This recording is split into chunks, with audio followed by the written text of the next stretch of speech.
finally a P-40 Warhawk, the famous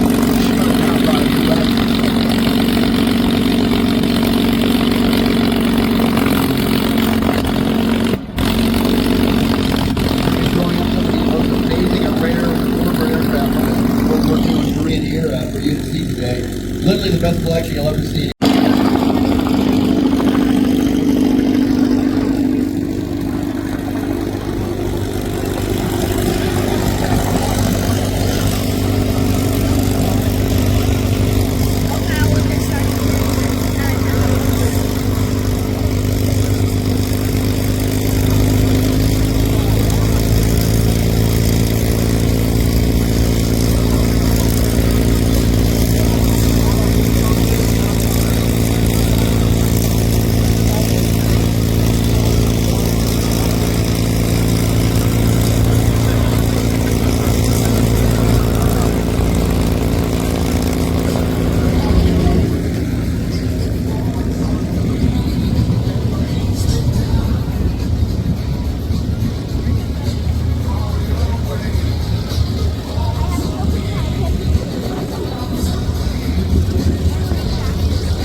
California day. We're going to have sunny skies, mild temperatures, and just perfect conditions for a memorable show today.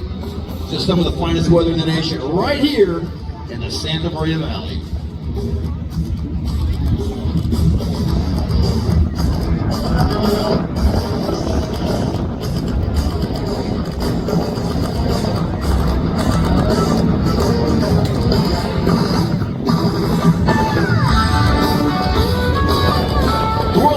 Planes of Fame is proud to bring their renowned air show to Santa Maria Airport, and wow, do they have a lineup to impress.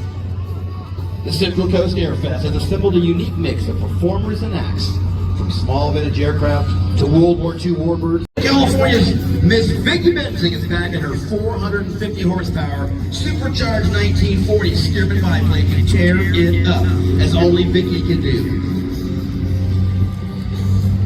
Air show legend Mark Peterson has brought his P-51D Mustang that he calls Diamondback out to show you the exceptional performance of his classic American fighter aircraft. You know how all this works out. We've got the choreographer, the band director, the conductor, if you will, standing to my right. He's giving me the look for calling him the conductor, but that's okay. It's Jim Crum. His call sign is Cookie. He's the guy on the radios over here. He's running the whole show and coordinating this. He's the one that made the clouds all go away for us this morning so these warbirds can take off. So we're running a little late, but we're going to be moving things along real clearly as things break up right now. We're going to tell you a lot more about these aircraft, but I'm just going to just tell you a little bit about what we see lined up out there. Again, from right to left for the four-ship formation will be the P-38 Lightning, the P-47, the P-51 Mustang, and the P-40 Warhawk. You'll also see a white aircraft sitting out there, and it's a highly modified P-51 Mustang. It's called the Bardall Special. Steve O'Hinton is flying that one, I believe, today. I think it's maybe about the only one that flies it.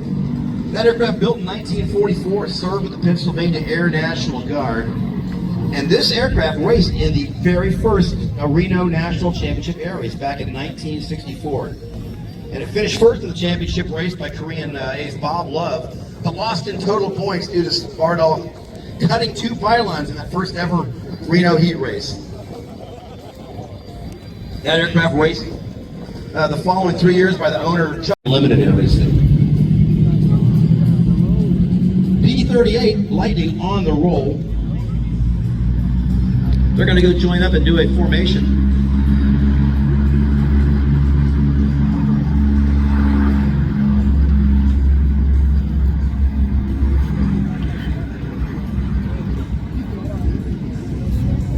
Mentioned the pilot flying that aircraft, Steve O'Hinton, the youngest pilot to ever win the Unlimiteds at Reno. In fact, he's an 8-time Unlimited National Champion, winning the very last year, 2023, in the Bardall Special.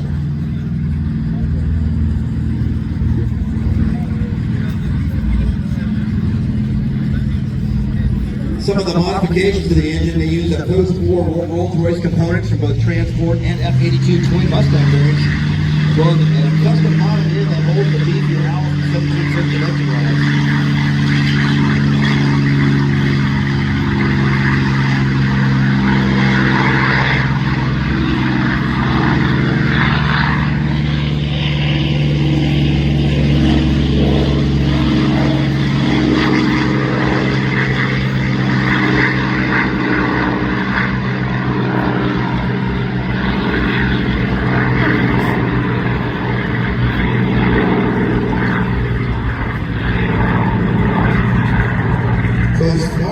Very far from the stock P-51. The owner of the aircraft, after a number of years of having the aircraft, said, let's do everything we can to win.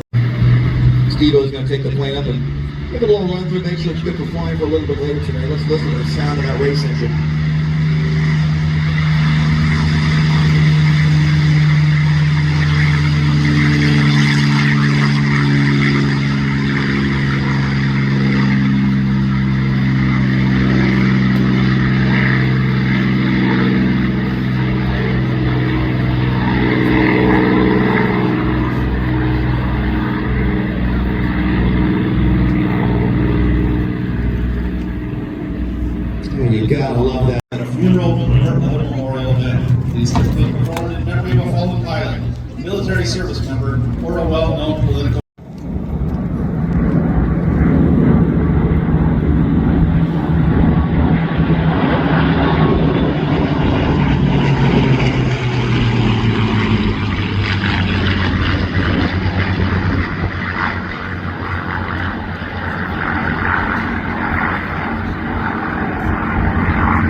Thank you, ladies and gentlemen.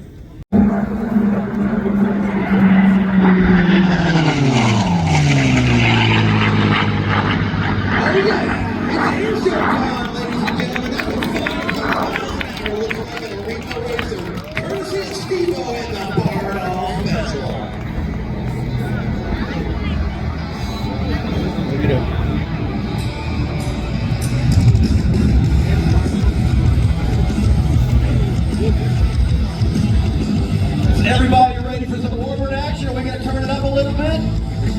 All right, push it up.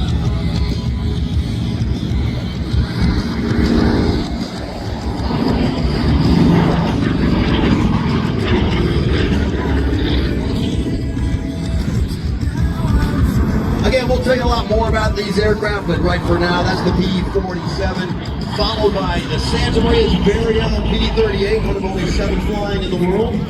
What we were talking about, that's the aircraft we were talking about earlier that Jim Cooper flew, and they have the aircraft, the KC-135 off to my right here, painted up in the war paint scheme of World War II, an honored ship. P-40 Warhawk.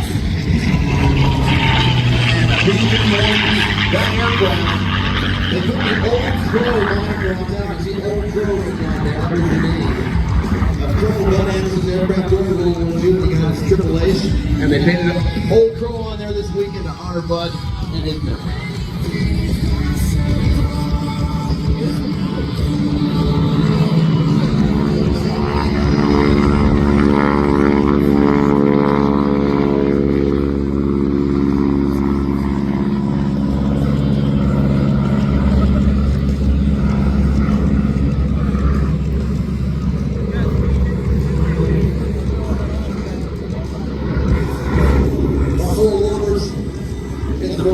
But they've got the gear down, they're turning left base to land here at runway 30 at Santa Maria. We're going to come back in, put a little more fuel on the aircraft and get ready for our big European Warbird show, as well as our Pacific era Warbird show, showing you the aircraft that participated in those various campaigns.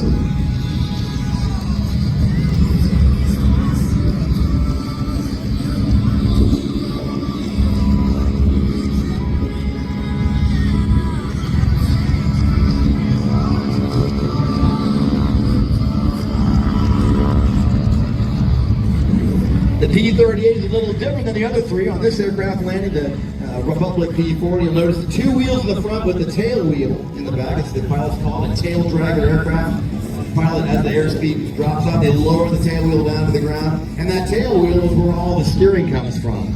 Unlike, you'll see on more modern aircraft or the P-38 Lightning has a nose wheel, more traditional nose wheel.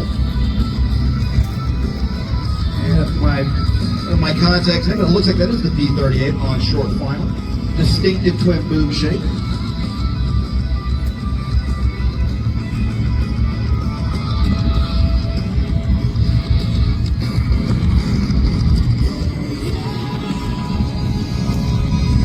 That white Bardol Special, the highly modified Reno racer that came by at 500 miles an hour there. As we said, 8 times champion Steve-O Hinton. Youngest pilot to ever win the race, as I mentioned, but he took the title from guess who? His dad, Steven, who had 2 unlimited victories, was the youngest until his son, Steve-O, took the crown from him. I guess it keeps it in the family. Steve-O was also the pilot for Voodoo when it set its world speed record.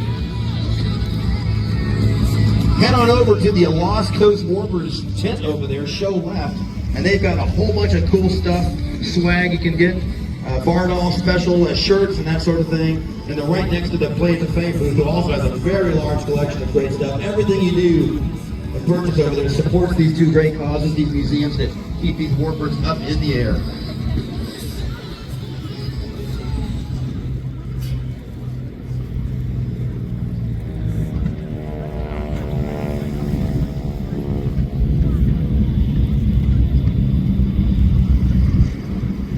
Don't forget to move up and down the static line. All the way on the far left side, we have a number of older warbirds. Ferry Firefly over there. It's one of them. They're still supersonic jets. They come into Santa Maria a lot. You're probably used to seeing them from the folks over at Beale Air Force Base, the 9th Reconnaissance Wing. They've got Dax, Dice, and Fax 3 out there. Those three pilots will be out there to buy the aircraft all day. Go on over and talk to them about the T-38, and of course the main mission at Beale Air Force Base, the U-2, the Lockheed U-2. Making a lot of noise.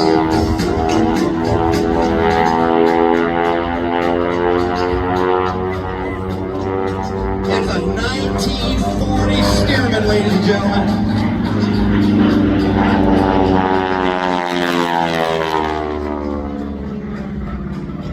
Sponsored by California Aeronautical University.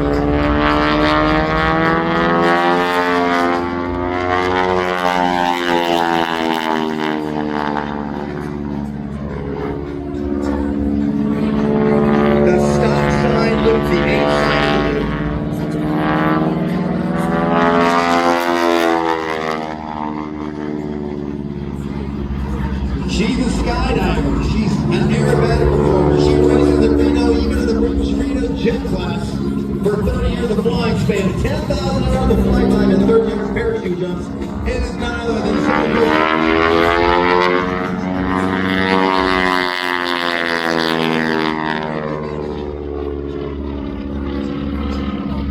Vicky's started skydiving in college, which ignited her passion for all things aviation, earned her private pilot license in an antique tailorcraft in Watsonville, California. Took aerobatic lessons from the legendary Amelia Reed when she was much younger.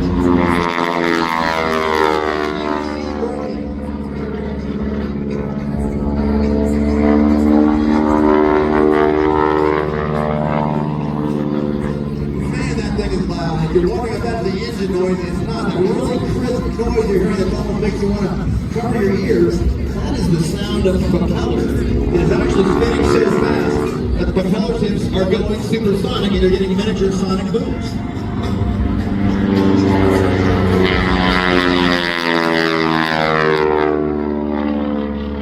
After a break in aerobatics to finish her PhD, Vicki worked with legendary airshow pilot Wayne Hanley back in 2005. This flight's going to be expensive because you're going to get the bug. And it was. She did, and it was. The aerobatic bug better, and she's been hooked ever since. She started competing in intermediate categories and advanced categories, finishing 2006 through 2009. And it was at this point she decided to take her skills to the air show circuit to thrill the West Coast crowds. Vicky's flown well over 200 air show performances, including the world's largest air show in Oshkosh, Wisconsin.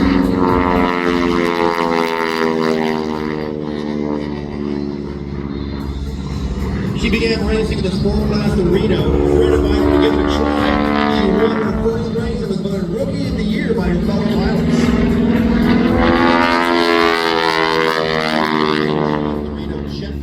Once again voted Rookie of the Year. In the following year, 2014, she brought home first place trophy in both the sport class silver race and the jet class bronze.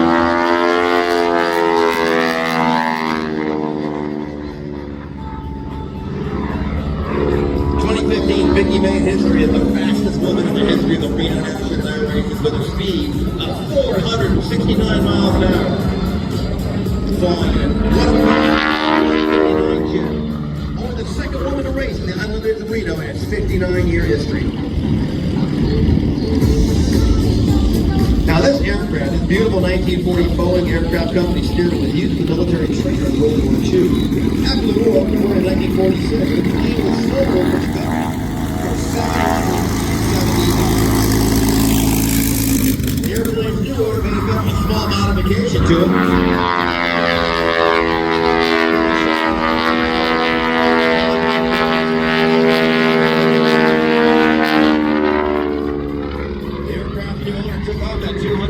Horsepower engine to put on a 450 horsepower Pratt & Whitney R985 engine and converted to a crop duster where it was used for spraying in California's Central Valley in 1973. I finally got this assembled, put in a box, and sat there for almost 20 years. Finally it was taken back out, rebuilt, and converted from aerobatic category aircraft. Vicki bought the aircraft in 1998.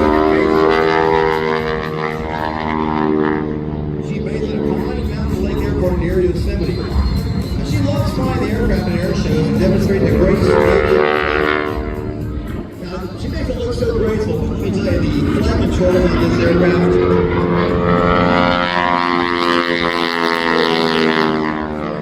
basically sets the power, the full power for the entire routine. And both hands on the controls, full stop deflection to get the aircraft to roll. And he's got slow roll up about the fastest roll. Except for the engine and the smoke system, Vicky's steering remains as originally built 75 years ago. Vicky's steering has 2 ailerons instead of 4, like most airshow steermans. Therefore, like I said, there's 2 ailerons, a lot of muscle power for her to roll it. Vicky's fond of saying the top wing wants to go straight while the bottom wing wants to go.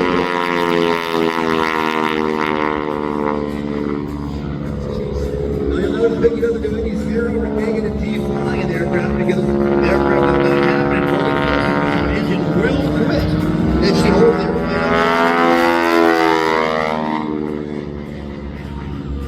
Just like the World War II pilots would have done, she's learned to keep positive G's on her students.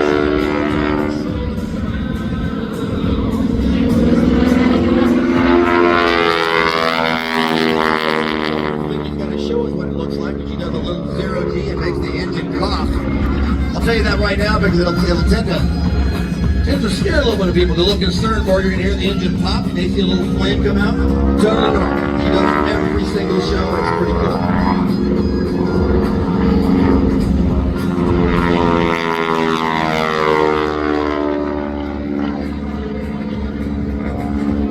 Vicky's sponsor.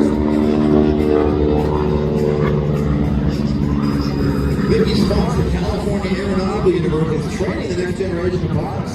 Their main campus is an impressive purpose-built flight training center in Kern County. They also have flight training centers in Ventura and San Diego County, as well as a campus in Phoenix, Arizona. The aviation programs at CAU are fast-paced, highly structured.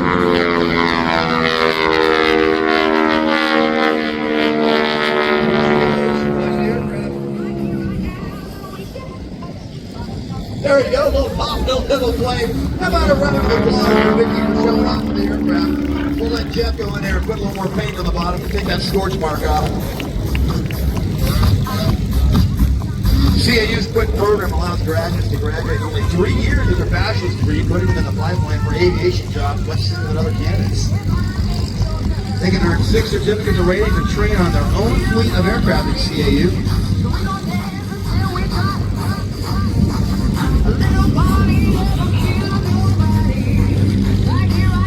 CAU is also partnered with Delta Airlines to provide their graduates a direct and accelerated path to the Delta flight deck. They've also partnered with SkyWest, GoJet, Piedmont, and Air Wisconsin.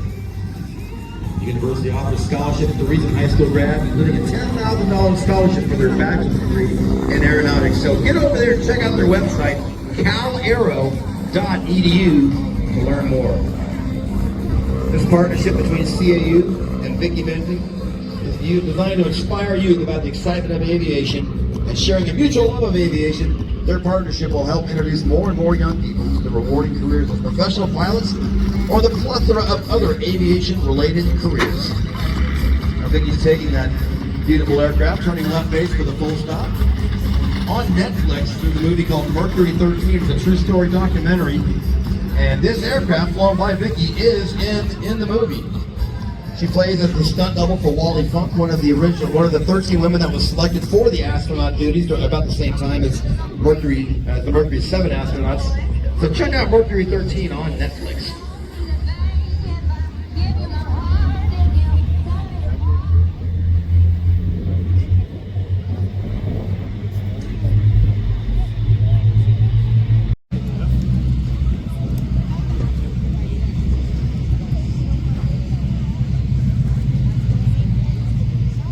You've probably never seen these 2 aircraft fly unless you were here yesterday, so let me just hold on for 1 second.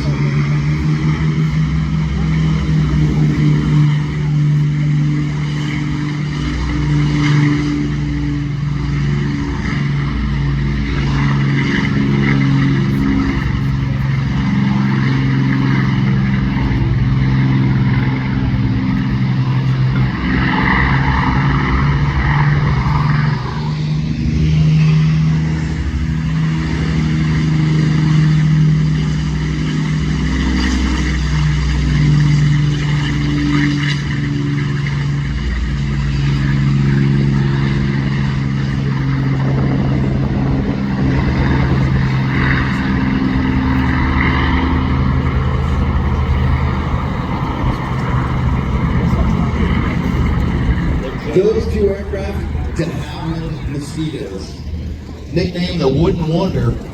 Both of those aircraft restored. There's only 4 flying in the entire world. All 4 of those aircraft restored by the man standing right here to my left. Warren Denholm. Warren just came all the way over here from Auckland, New Zealand to come to the show. He wins the prize for the longest over here, but he's got his own little Air Force here, and he's here to tell us about building and restoring these fantastic aircraft.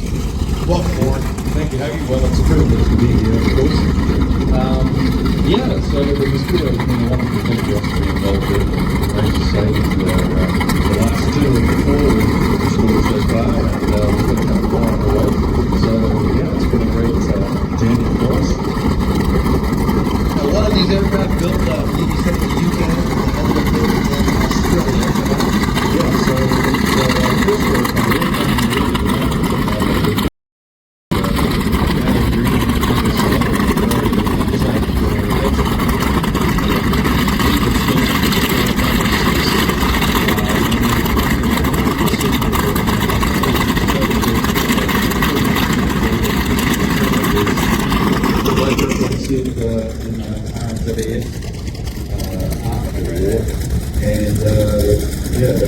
so they were already in New Zealand with one way before we got them to restore again. So we're going to put a pause on that and let's just listen to this formation. Again, the first time in 37 years this weekend that they've been flown in formation.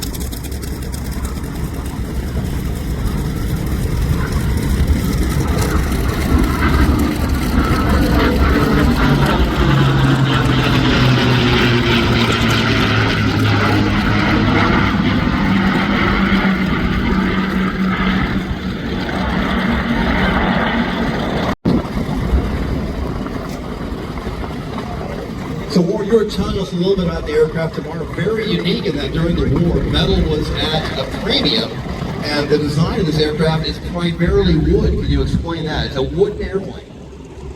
Yeah, so in 1940, when the British Air Ministry were looking for a new bomber, they put out a fairly specific set of requirements, and the de Havilland Company decided that the most efficient way to build an aeroplane to meet those requirements of speed and carrying capacity was to build an unarmed aeroplane that could outrun the enemy. So their very first example of this wooden aeroplane had no armament at all and was just capable of outrunning the bad guy that was chasing them. And it went very successfully.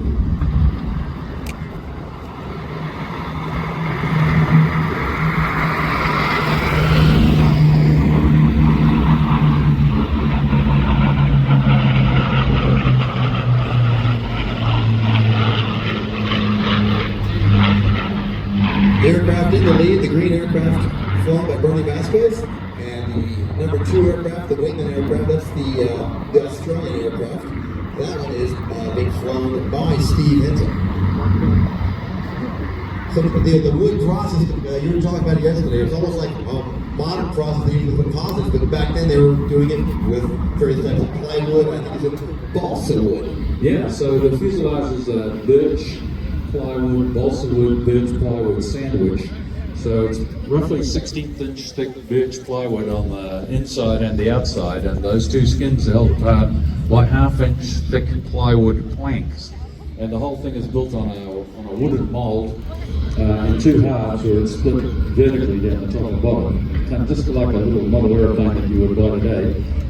That was the way and then they joined it together after it was lifted off the mold. They joined the 2 halves together to make the tubular fuselage. One of the things Brian told me yesterday was in England during the war, furniture makers became out of business, but they were able to draft them into helping make this aircraft because of their unique skills with woodworking.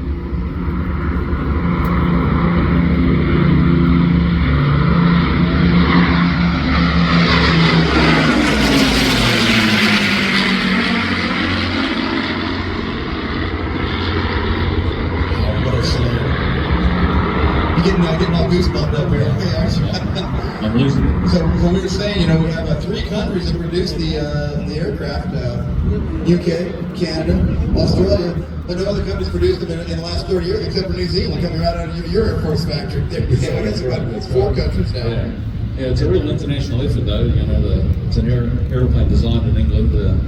The plywood's made by an Austrian company with veneer from Finland, shipped to New Zealand and paid for by an American. Wow, a very international effort. That second aircraft, originally built near Sydney, was going to be a fighter bomber, but during production it got converted to that dual control two-seater. And in 1947 it was sold, one of four sold to New Zealand for 3,000 pounds each. They could be part of 75 Squadron.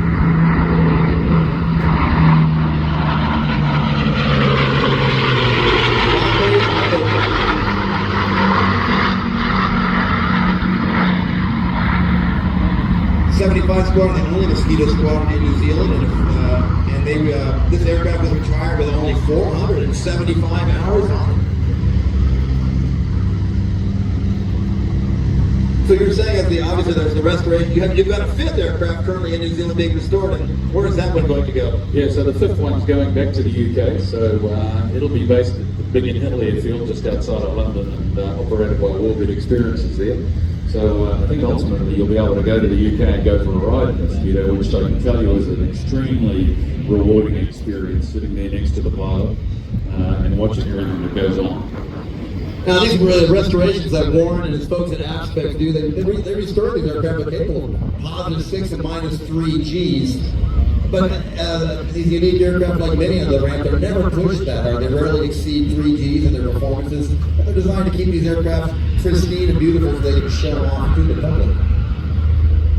Yeah, these airplanes are operating at a much lighter weight. They only come out with about 16,000 pounds, but they were capable of operating at 22,000 pounds. So there's a good 6,000 pounds of spare capacity up their sleeve if they needed it. About 7,800, and they just shy of that, just shy of 7,800 built, with about 1,100 in Canada and 212 built in Australia.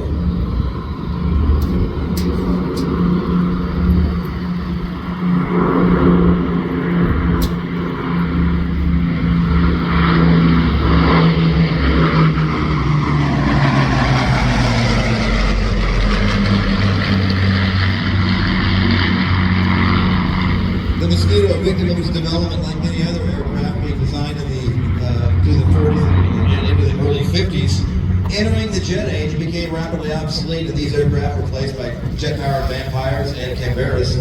But it did fly in the European, Mediterranean, Italian, and Southeast Asian theaters, with the Royal Australian Air Force flying primarily, obviously, in the Pacific.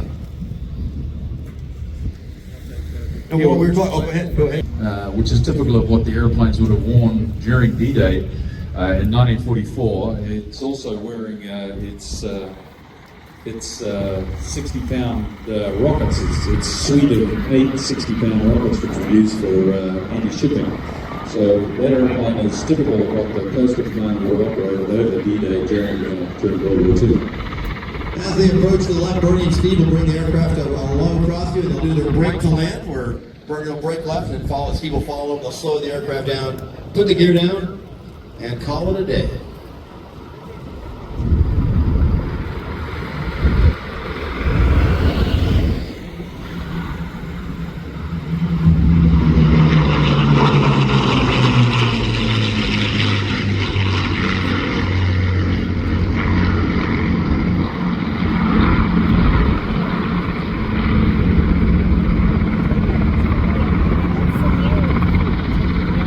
The aircraft is one with a fleet of 2, a pilot and a navigator side by side, although we did say the second one converted into a 2-seater during its production. And when we were saying yesterday, I guess there was a capability to put a passenger to ride in the bomb bay.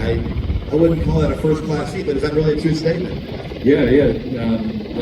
Because the airplane was so fast and hit such long range, they were capable of flying, important people around undetected at the beginning of the war. They did have a seat arrangement in there where the bombs would normally go. No table service, I don't think. And I don't even think they had a window to look out of, so not the greatest ride, but it did get you there. The United States did consider building the Mosquito under license, but they felt that they already had the P-38 doing a similar job, and they didn't want to duplicate effort, and so they passed on the opportunity. Bernie turning left base here for runway 30 to Santa Maria, followed by Steve Hinton in the silver aircraft. We did mention the 5th aircraft. You said that'll be ready sometime in 2026, it sounds like? Yeah, 2026 for that one. And I have to imagine as you go through these aircraft, the learning curve is a very steep learning curve. You learn how to go through many of the processes much quicker. Yeah, but you also use up all your best bits. So, you know. Speaking of which, one of the aircraft was at Whiteman Airport down in the Los Angeles area, sitting there derelict for a number of years. Many of the parts were just taken off the aircraft. People took it, took it off, took this part off, took that off, put it in their shop, put it in their hangar, and when they decided to restore it, the restorers went all around the LA area near the airport and found a good portion of the parts that convinced were bought and got the parts back for the aircraft over the course of some time, leading to the beautiful restoration that you see now.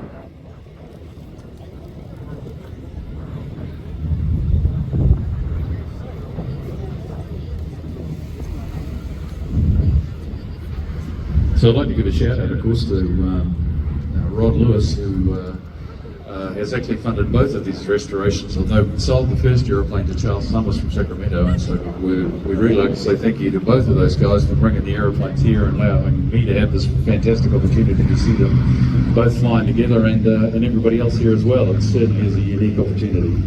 Yeah, no, Rod's not able to make it to the show, but I believe Charles, he was here yesterday. Hopefully he's here today watching this go on. And a big thanks to those two and many of the others that keep these aircraft flying and available for the public to see. Well, how about a big round of applause for the pilots, the crews, and especially for Warren, right up here, a very, very talented gentleman, and his long trek from Australia to see this history-making day. Warren, thank you so very much. Souvenir programs available at the Planes of Fame gift shop. Also at the ticket booth. It's only $7. It's 40 pages packed full of beautiful photographs and explanations about the various aircraft flying here today at Airfest. That's the program at the Planes of Fame gift shop. Well, I just heard our air boss to my right clear these aircraft for takeoff. It's one of the loudest aircraft, ding dong loudest I think I've ever ridden in.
B-25, yeah, the famous B-25 Mitchell.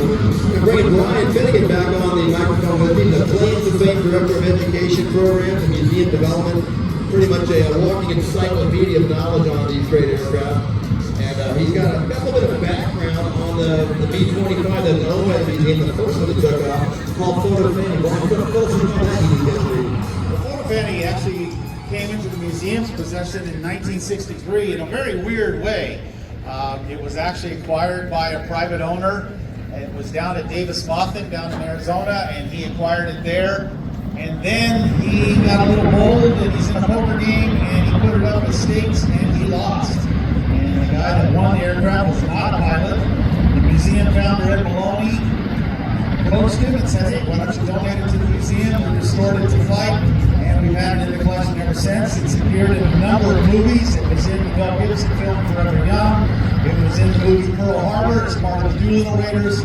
And it was most recently in a Hulu TV series called Catch 22. That aircraft he's talking about, the first one, it's coming right over show left. It's right about over where the hotel is to your left.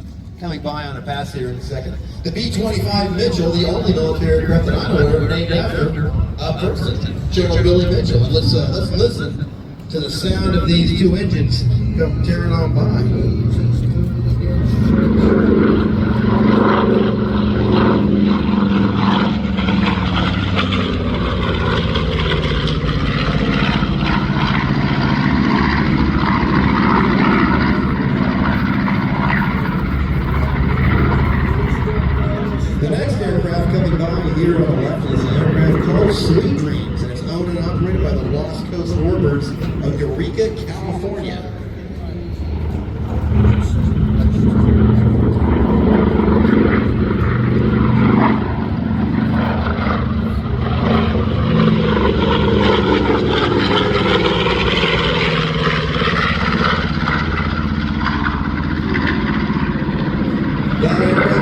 B-25J in July of 1945 was completed too late to see World War II action.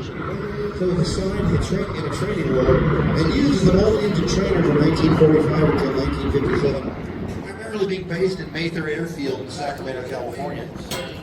After being sold surplus, the aircraft was passed through a multitude of civilian owners before being placed in dry storage in Buckeye, Arizona for many years. Now in 2021, the Zabel family acquired the aircraft and tasked Bill Mazzala's ATW with bringing the aircraft back to life. And following 7 years of intensive restoration effort, the aircraft was flown for the first time in May of 1923. This aircraft actually made it to the show this last year, its first public appearance since the restoration just a couple of months earlier. So the B-25s,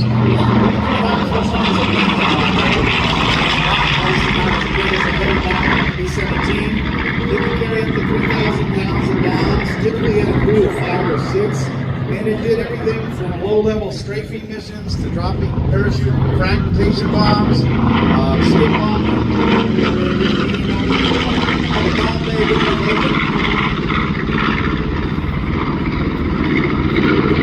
probably the most famous chapter in the B-25's history occurred in April of 1942, just 6 months after the attack on Pearl Harbor by the Japanese, when Colonel Jimmy Doolittle led 16 aircraft of these off of a U.S. aircraft carrier, the USS Hornet, and flew to attack cities in Japan.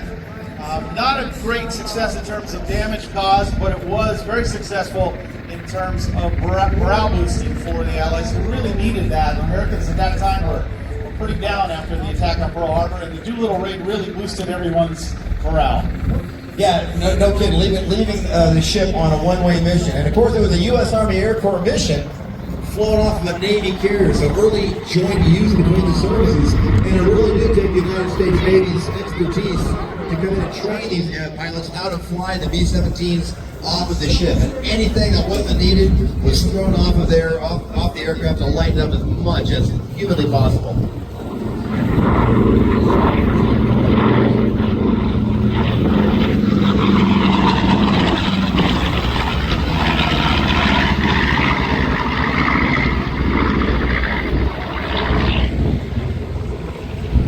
Sweet Dreams on the left now, painted to honor the famous Air Apaches of the 345th Bomb Group.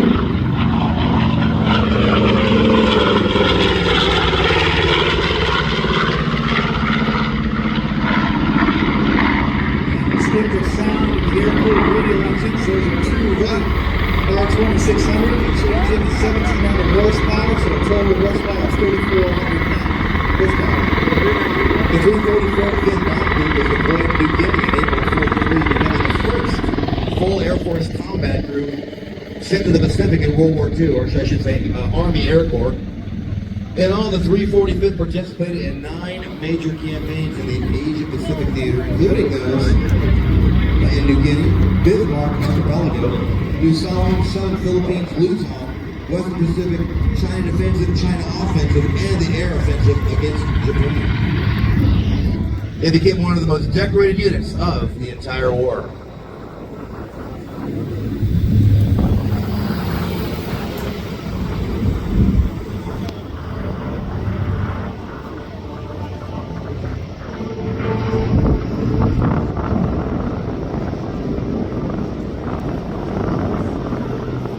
J.D. Dale flying the museum's B-25.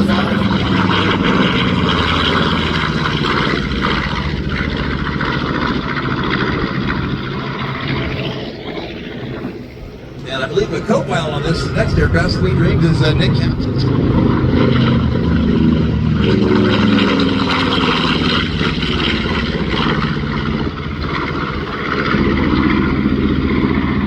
Nearly 10,000 of these aircraft built, mostly in Kansas City. Production began in 1940.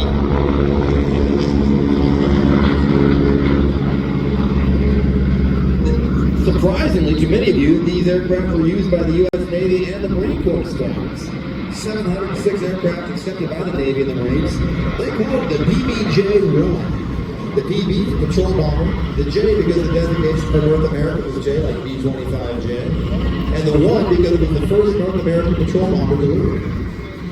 And there is still one of these aircraft, one of the PB-1Js that flies. It flies the Southern California wing of the Commemorative Air Force out of Camarillo, California. Very, very rare.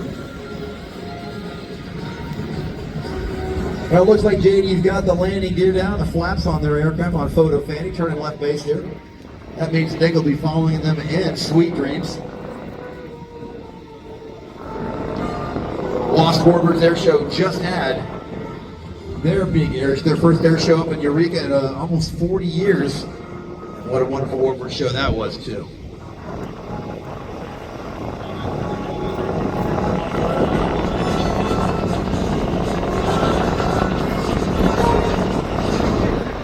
Well, coming up a little bit later, we've got plenty more Warbird action coming at you. Plus, we've got some modern military stuff coming at you. A little bit of jet turbine aircraft from the Korean era. So stick around. We've got a good show going until almost 4 o'clock this afternoon, 3:30, 4 o'clock. A little bit of a late start, but our Air Boss is getting everything right back on schedule. You know, Huggy, this just in, the programs for Airfest have been discounted down to $5, and that's $5 for take-home. That really features a lot of information about the aircraft being flown with some beautiful photos by Britt Dietz, who's a renowned Warbird photographer. So everybody, $5 to get an official program at the Planes of Fame gift shop or at the ticket booth. Yeah, that's a steal. Good stuff. Well, very shortly, we're going to get another act in there, a modern military aircraft. You see it spinning out there. And I'm going to get joined on the microphone here by Captain Will Bernard, call sign Fish, from the famous Purple Fox's VMM 364. Fish, it's good to have you. Can I call you Fish or I got to call you Captain, sir? Oh, Fish, please. Fair enough. Well, good to have the Purple Fox on the ramp. You've got a flyer, you've got a static display aircraft, and we'll talk a little bit about the Osprey here in just 1 second. Let me check in with the Air Boss.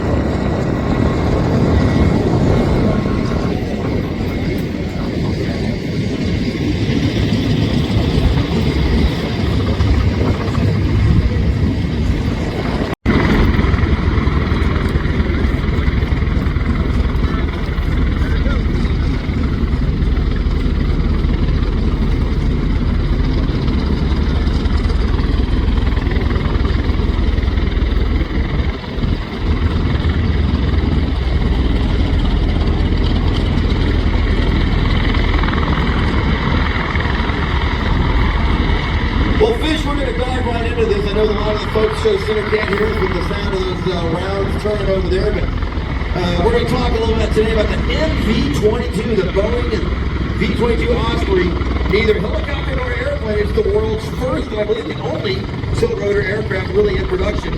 First flight happening in 1989. Yes, sir. Just like you said, we're a category 1 for the FAA. We are called Power Lift, and within that category, we're the only aircraft in there. So the MV-22 Osprey has the ability to take off like a helicopter and fly en route like an airplane, as well as a few more hidden tricks that we're looking forward to showing you today. Again, it looks like something out of a futuristic movie here. We were talking early yesterday, you said that the rotors are tilted forward slightly. That's actually what's giving it its forward throughout the taxi, is that correct? Exactly. As we taxi around, all we're doing is tilting the rotors themselves forward and backwards to move around the airfield themselves. We're usually never actually using brakes to stop, or just bring them all the way back, and they'll stop on themselves. So right now, you see they're turning around. The MV-22 Osprey today, they're setting up for a vertical takeoff today, which is what we usually start the day with. That hover before we take off, it allows us to check the engine health before we go out and fly for 12 or more hours each day. 12 or more hours on a single flight. Absolutely. Wow. Obviously, air refuel capable, I assume. Yeah, so we don't actually want to fly 12 hours as individuals, so around every 4 hours, we'll stop, refuel, put new crews in, but the aircraft will fly from sunset to sundown and beyond. So as you can see, from a hover, the crew is slowly bringing themselves forward, and that brings us into conversion mode, giving us that forward thrust as we slowly transition to airplane mode. When we have full power in and we're performing at our max performance, we can make that transition from a hover to an aircraft in less than 12 seconds. So now, as we saw basically acting quote like a helicopter, but now you've got the speed that a helicopter can never reach. We're talking speeds of an excess of 300 miles per hour. Absolutely. So we measure in knots for ourselves. Our max speed is 280 knots, and then we cruise around 220, 240. Like you said, that equates about to 300 miles an hour. It's already in airplane mode. It's already moving out there as fast as it can to turn around and set for a high-speed pass. For those out there that turn knots, it's for nautical miles versus statute miles. 100 knots is about 115 miles per hour, about a 15% difference. So like you said, the Osprey, what it brings to the Marine Corps is primarily speed and range. With our ability to transition to an aircraft, we can go twice the speed of any helicopter, and we can go twice as far, which gives a lot of options to what we want to do, and a lot of capability to the aircraft commander. Now, Fish was just telling about the high-speed game coming. Here you are. You're going to see from the right the V-42 Osprey from the Myrtle Farm, the Myrtle Units, from the Douglas, 300 miles an hour down the shoulder.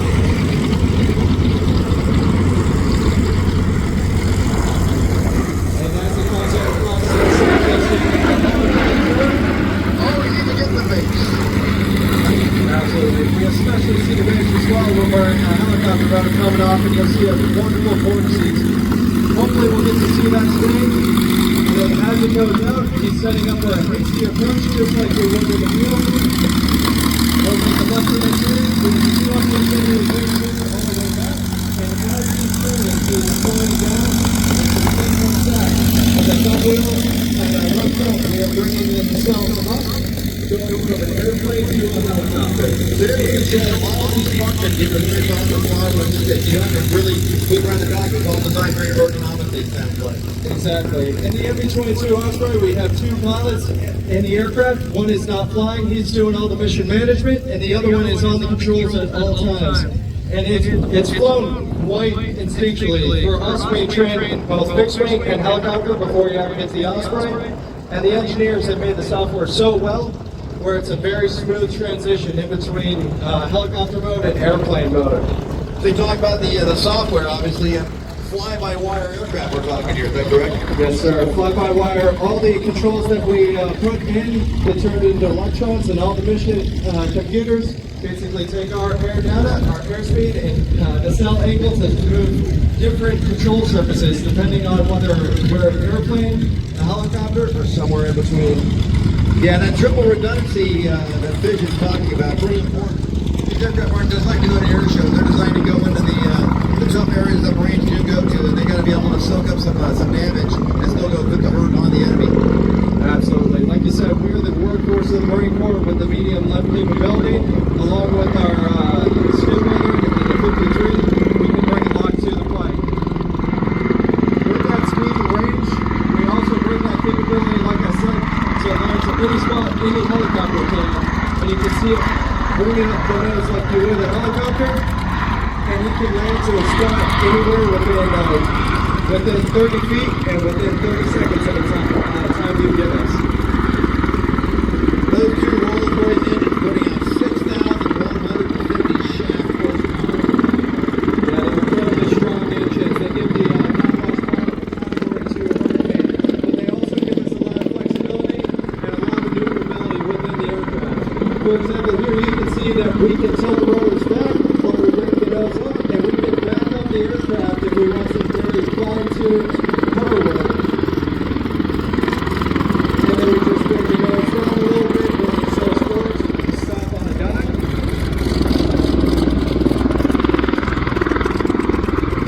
And then with the pedals, just like a helicopter, we can rotate left and right.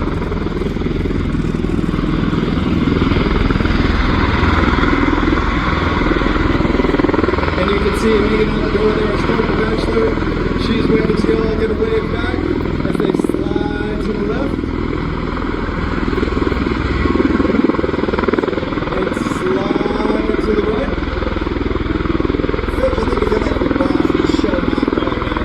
Absolutely. So on the control today, we have a major noise close on 20 from NCS California. And in the right seat, we have Captain Vance, Cross-Eye Grant. He's the aircraft commander today. Like I said, on the door, our crew chief is Corporal Bachelor from Greenville, Maine. And then as the aircraft does a little twirl here, you'll see Sergeant Stuckey on the ramp from Wenatchee, Washington. To date, the Osprey has flown almost 750,000 flight hours throughout the world, primarily with the Marine Corps. They said, I know the U.S. Air Force Special Forces have a few of them as well, considered one of the 4 nations that Absolutely. So we have the Marine Corps variant, that's most numerous. We've got over 300 of those. And then the Air Force has their CV-22, and then the Navy has their brand new CMB-22. In addition to that, our partners over the Japanese Selfie Force, the Defense Force, also have Ospreys. All 4 of our branches all trained together at BMMT 204, located in North Carolina, which I'll have you know is a Marine Corps squadron, so all of them learn from us. you sent them all to TBS, the basic school? No, unfortunately, we don't have time to make them all Marines. That make them all too special, but you know what? They're pretty good pilots in their own right as well. That's great. So as you can see, they set the aircraft down, brought the nacelles to 60 degrees. When we're too heavy for a hover, we can bring the nacelles forward and do a rolling takeoff for a short takeoff. That lets us bring more cargo, more people, more fuel to do more things. You can see off there at about 500 feet, and I believe up to about 24 passengers maximum you can get on the Osprey. Absolutely. We have 24 seats. If we do a seats out waiver, we can just sit everyone down, bring the ramp up, close it up, and bring as many people as will fit and as many people as we can lift. Fish touched on it, but the wide range of missions that the Osprey moved into, including long-range infiltration and exfiltration, medium-range assault, special ops, VIP transport, resupply of units or the ship, disaster relief, search and rescue, medical evac, and humanitarian missions. The very versatile aircraft due to its capabilities of getting in and out of short strips. Absolutely. Moving people and things is our bread and butter, but we're always looking for more capabilities. We're still working with Bell and Boeing to create new kits that we can put on the aircraft, new software to make it more efficient, and just make it an all-around more capable aircraft. More than 475 of the Ospreys have been produced, with 340 of those being in the United States Marine Corps, the vastly the largest group of the aircraft in the Marine Corps. A Marine Corps squadron averaging about 10 aircraft, but I believe you said you guys have you're up to 16 right now, at least temporarily. Right, temporarily. Our sister squadron 164, who came up last year, if you guys remember, they're currently deployed out to Africa, and while they're out there doing good work, we're babysitting their aircraft and, you know, getting a few flight hours out of it too. Sure. Now, most recently, the world famous Purple Fox is deployed to Djibouti and in support of the Combined Joint Task Force in the Horn of Africa in order to enhance partner nation capacity. I don't know if you can tell us anything about your deployments, or that's not something we can talk about, but I'd love to hear anything you can tell us about deployments. Absolutely. So different squadrons do different deployments. Some of us go on the boat, some of us do dirt deployments. Our last 2 out to Djibouti were dirt deployments, doing a lot of good work out there, long-range missions across Eastern and Western Africa, as well as going over the Middle East, Syria, doing a lot of work to help CENTCOM out there. My first squadron as well, BMM 268 out of Hawaii, we also deployed all the way out to Australia as a way of also showing our long-range capabilities. We deployed from Hawaii and island hop all the way to Australia. And it, just to take a break for a moment, you can see the MB-22 Osprey doing a short run-on landing, just like we're too heavy for a hover, for taking off, and we're too heavy to land. We can, just like any airplane, run it on as fast as 88 knots, bringing themselves all the way back to 96 degrees, maybe throwing in a little power, and using that backwards thrust vectoring to bring us to a stop quite quickly. Well, as the good neighbor brings the aircraft to stop, they'll bring it back into parking. Fish and all the other officers that are listed over there from your United States Marine Corps, world famous Purple Foxes, are going to be out at the static display to tell you about their mission tomorrow one-on-one. They've got some cool swag and shirts and stuff out there to sell. But Fish, Captain Bernard, thank you so much for joining us. Hey, thank you for bringing us out here. This is honestly a tremendous opportunity. We love doing this. I hope we get to see all of you at the static aircraft. And just to send a huge thank you out to our maintainers and aircrew. Without them, we don't fly. They're the ones out there turning wrenches every day for the aircraft they fly on, and it's a genuine honor to fly with them. Give it up for your Marines, ladies and gentlemen. Semper Fi. Hit it.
Those first two aircraft taking off, ladies and gentlemen, the TBM Avenger.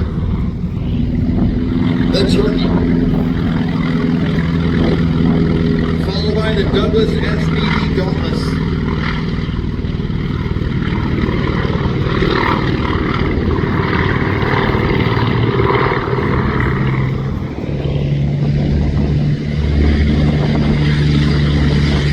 This is Virginia, the only original surviving and flying B-51 aircraft.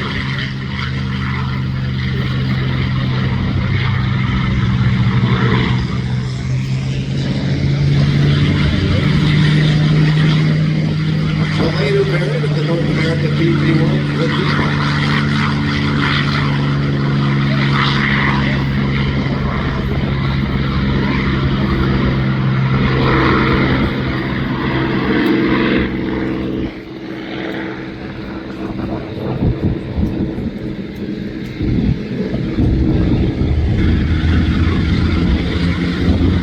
On the roll, the Hawker C-Fury.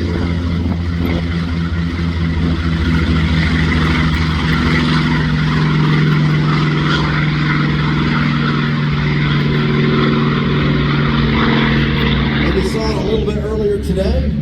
This aircraft actually based in Santa Maria in 1944. The Lockheed P-38 Lightning.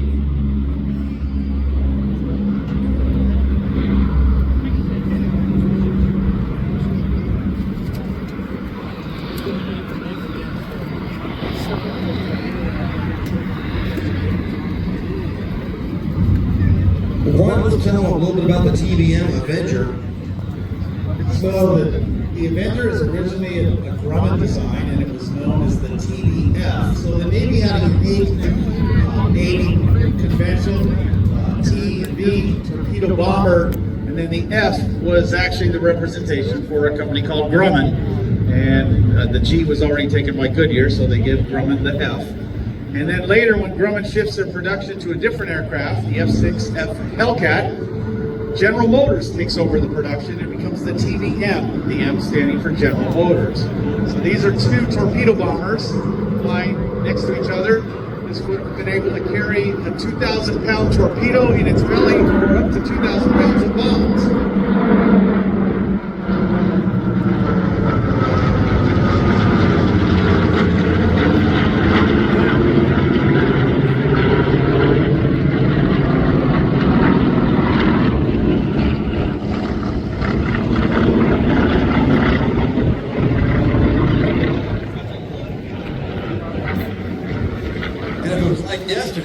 Joel and Darren flying the two Avenger, two brothers flying in formation together. That's two classic aircraft. Coming over the top of the crowd now, the P-51B.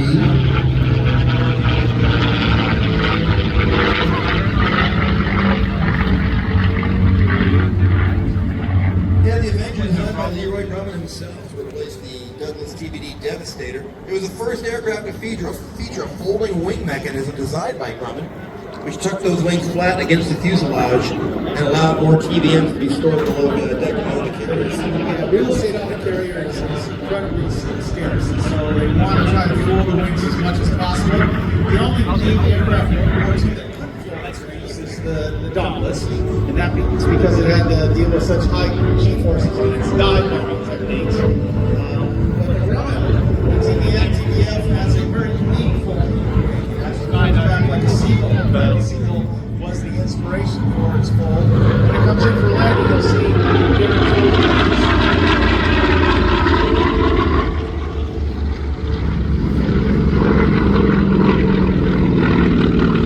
Here goes the SPD Dauntless. The Dauntless blows the top bar, carrying a 500-pound bomb on a swing underneath its belly. Would aim straight down at its target and then swing that bomb out on a needle in the target. The DP-1A was variant of the DP-1 fly bomb. This is Virginia. Back in the Avenger yesterday, they did some passes with the bomb bay doors open, so take a look at that as they come by again in formation. You'll see that coming on the next pass.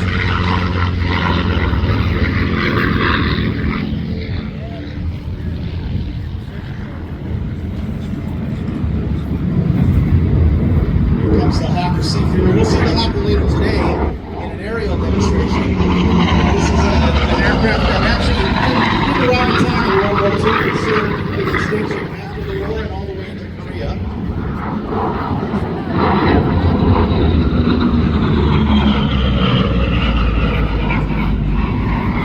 One of only P-38, one of 7 P-38 landings flying in the world, 6 here and 1 in Austria, which is owned by Red Bull. The aircraft made famous for shooting down Admiral Yamamoto for shooting down his aircraft, exacting the revenge on him that they wanted after he directed the attack on Pearl Harbor. Great photo shot of the two Avengers.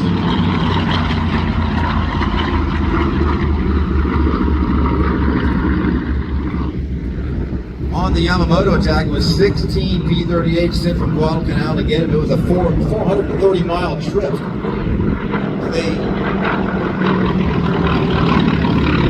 They flew at less than 50 feet above the water to avoid protection. And those lightning saw the two Betty bombers as they reached Guadalcanal. His Betty was shot down and crashed in the jungle, exacting that revenge. After the war, the P-38 was considered obsolete. Those who remained in the U.S. were sold for, get this, $1,200. And the rest of them were bulldozed. So P-51B, the Mustang served in all the theaters of World War II. World War II was truly a global war.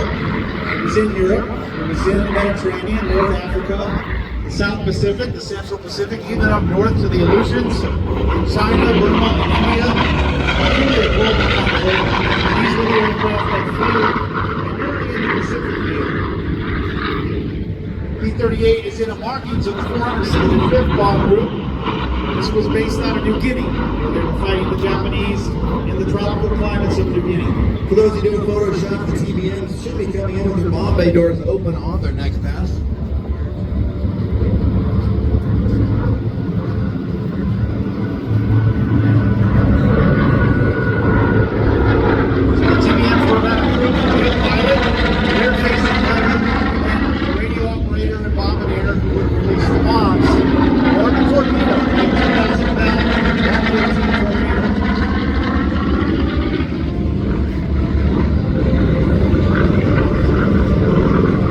Dauntless is unique in that it has dive flaps. These are perforated flaps to allow it to point literally straight down, and as it begins to dive from 10,000 feet at a 90-degree angle, it would then taper off to about 70 degrees, aiming at the target the entire way down. It was the hero of the Battle of Midway and the Battle of Coral Sea, and featured in a number of movies as well. little bit of trivia on the P-38 Lightning. If you remember the movie Star Wars: Return of the Jedi, those speeder bikes they had in there, that speeder bike noise was created by recording the P-38 and the P-51 engine sound and mixing the two together. That aircraft, that P-38, 23 Skidoo, had a 13-month restoration by fighter rebuilders and museum volunteers. It was built in Berlin.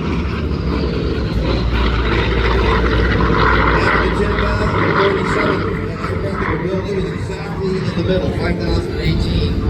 And as I said, it was here in the 583rd area squadron that they don't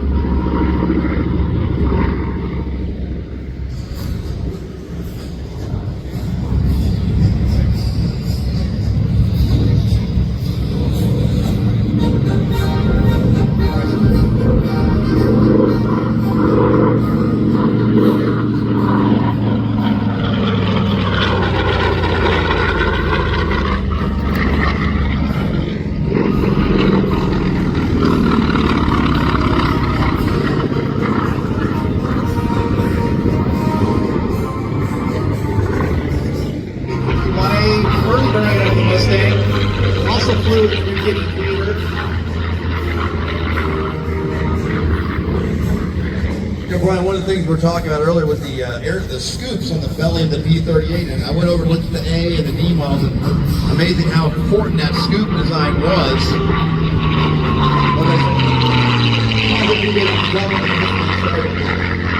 And how they changed the shape of it to improve the performance, that scoop being so critical to the design on the P-51 Mustang.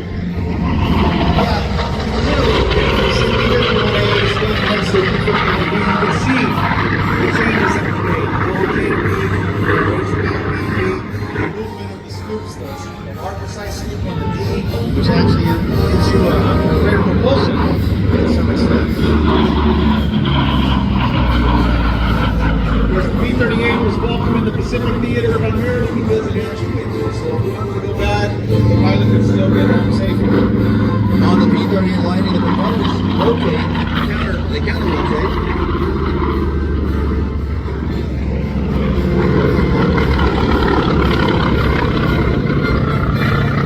Initially, they rotated inwards, but they found that changing it to rotating them outwards improved the stability of the gunnery platform. You know, what we've ever seen here in this specific presentation, it's quite remarkable. I tribute to all the men and women who do aircraft restoration. These are aircraft that are now 75, 80 years old and still flying, and many of them in as good a condition as they were when they were last behind the war. In 1940, the British and French ordered 667 P-38s. When they got the analog for the furthest P-40 order, they wanted an engine.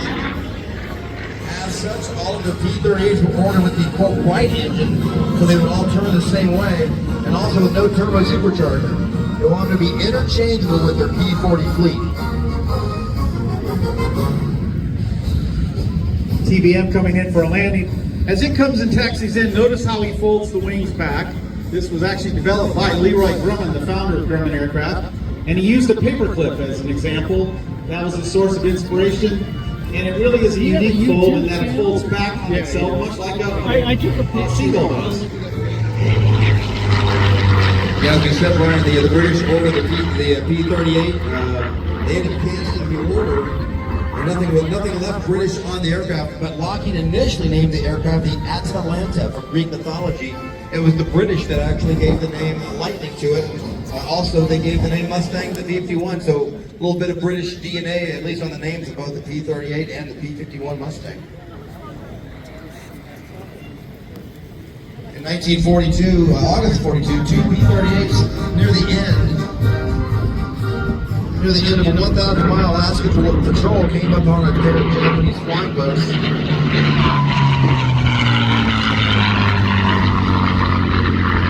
And those two Japanese flying boats became the first two air-to-air killers for the Lightning.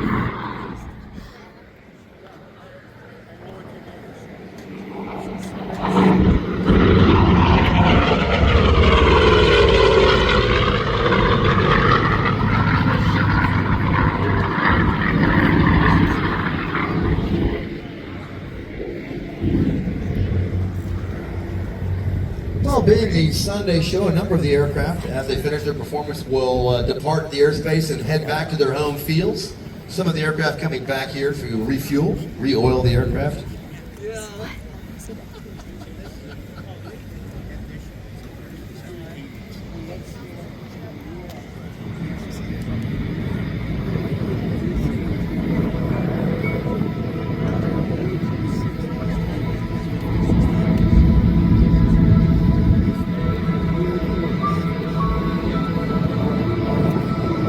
I'm just trying to be a father.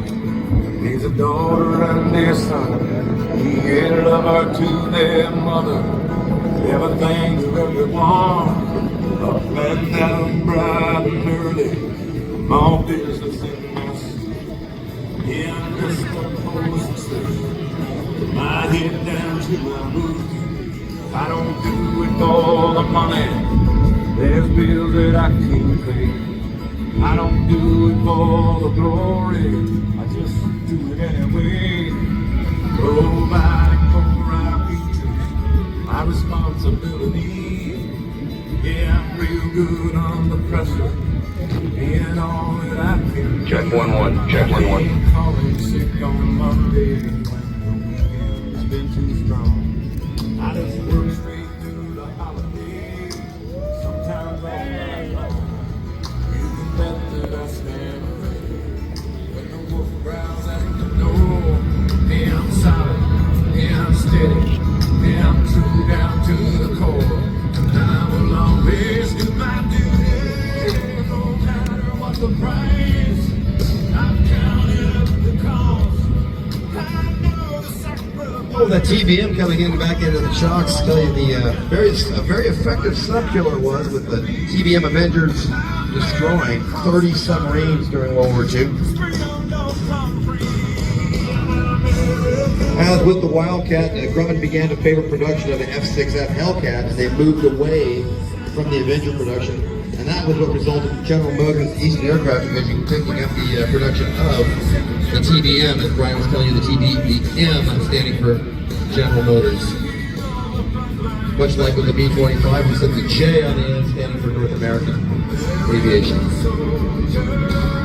Now watch the aircraft taxi, and I think he's going to unfold the wings and bring them back like they would fold them on the aircraft carrier. Take a look. I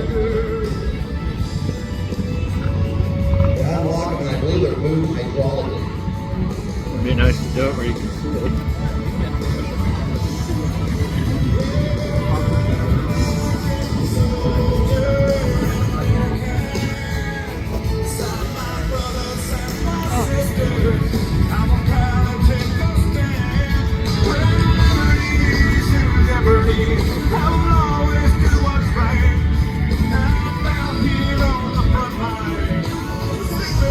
That moniker is for Army Air Corps and for naval-based aircraft are.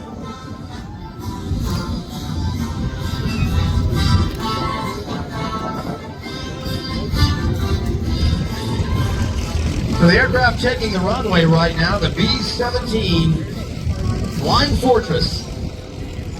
This would be the B-17F, and as Brian just told me, the F being the sixth letter, this is the sixth variant on the aircraft being a U.S. Army Air Corps aircraft.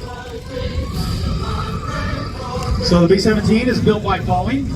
It's designed in 1934, so 90 years ago, this aircraft was on the design table.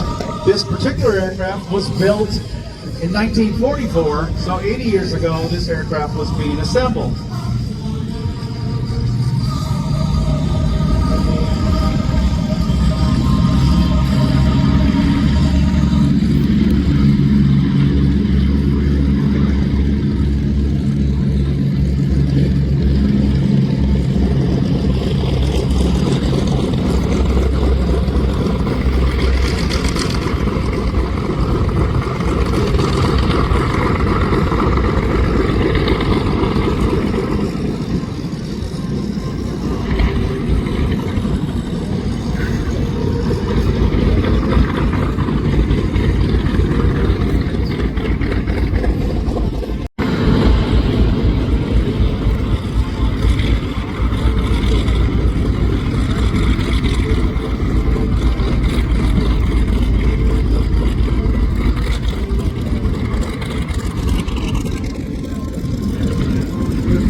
located at Show Center is the B-17 making her first pass. Many of you may have seen the recent television series Masters of the Air. This is the type of aircraft that would have been flown by the 100th Bomb Group or any of the bomb groups. There were 23 B-17 heavy bomb groups based out of the European theater or in the Italian theater and so on. They were featured in Crew 10.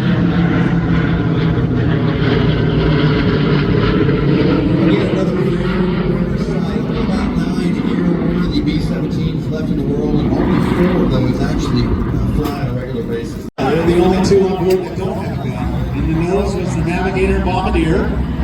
In the tail is the tail gunner. At the top is the top turret operator, also the chief engineer. There would have been a radio operator with a gun, 2 waist gunners, and then a ball turret gunner.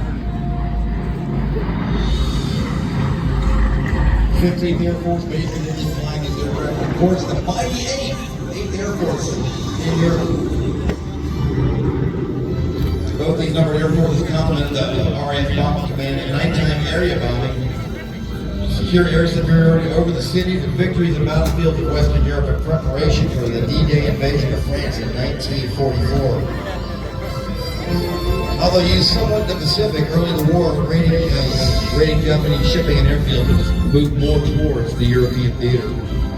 Yield Bub was manufactured and delivered to the U.S. Army Air Force in October 1944.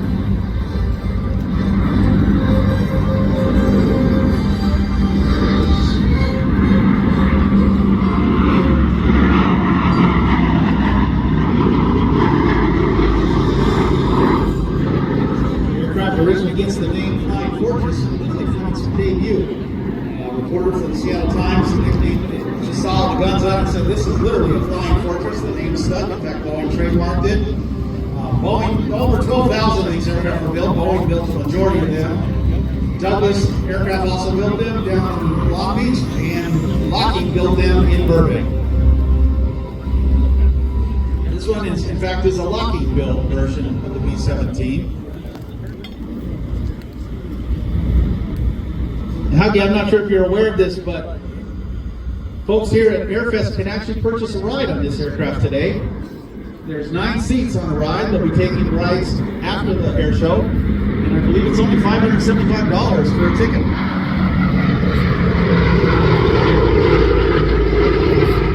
It's a once-in-a-lifetime opportunity to get to go fly in the B-17, Brian. Now, this aircraft, Yield Bub, modified to be a Pathfinder B-17.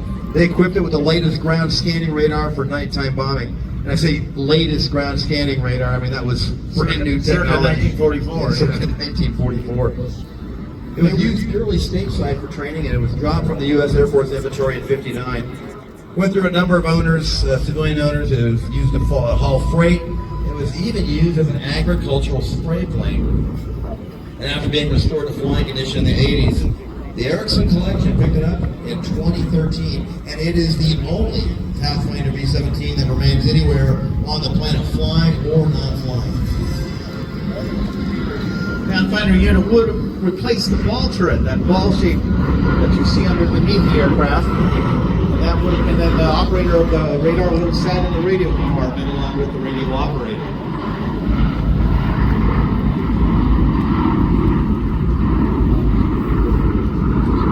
Little known fact, at the end of World War II, the Navy and the Coast Guard began acquiring 48 former Army Air Corps B-17s for patrol and air-sea rescue work. During the Korean War, they actually had a lifeboat connected to the Bombay, and there was a down pilot in the Mediterranean Sea there where it's freezing cold. You drop a lifeboat, and the pilot had to figure out how to get inside the lifeboat before he froze to death. Excellent. If I'm in the water, that's the moment I do want to get bombed by B-17.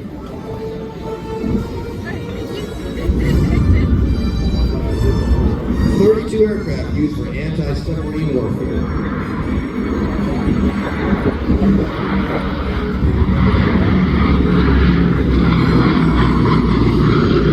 On a typical mission, they would carry between 4,000 to 6,000 pounds of bombs.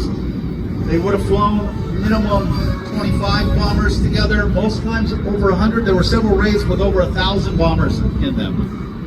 They literally filled the sky from England all the way to Germany, dropping the bombs on targets in Germany. America did what was known as daylight precision bombing, and that's why they had inside the nose a device called the Norden bomb sight. And the bombardiers' goal was to get that target lined up in the Norden. The Norden would fly it to the target and then release the bombs directly on the target. But it was very dangerous work. Anti-aircraft fire, enemy fighters coming at them. Men and women who flew these were really some of the bravest of the Second World War. Over 20,000 of them perished in B-17s. Another 20,000 were imprisoned for most of the war after having been shot down. B-17 is really a good example of why we thank our veterans for their service. A handful of these aircraft evolved into an early warning aircraft, but that was phased out by 1955 in favor of the Lockheed Constellation variant called the EC-121. 16 aircraft did go to the Coast Guard near the end of the war in 1945, and they were based at 5 locations, including Air Station San Francisco. In addition to air sea rescue that Brian mentioned, they were also used for iceberg patrol and photo mapping. The last aircraft left the U.S. Coast Guard in October of 1959.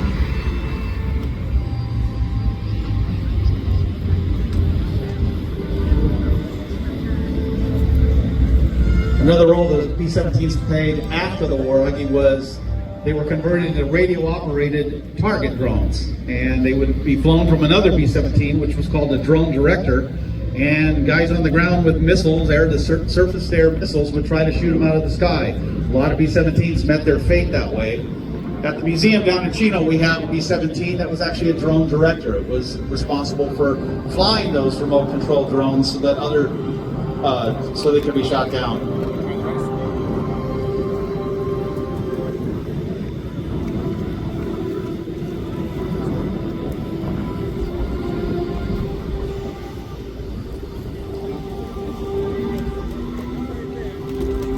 Definitely get on the website, take a look at the Erickson collection. They do have a number of great aircraft up there.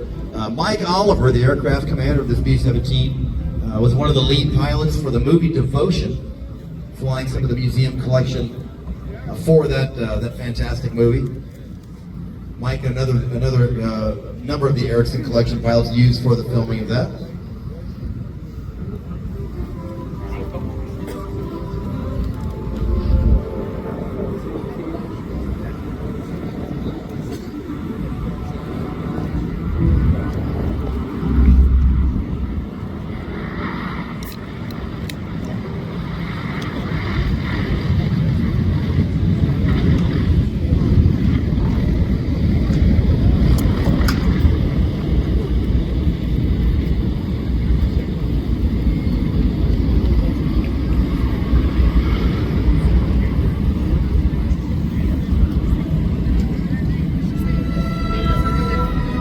Hang out for a little bit. We'll see him a little bit later.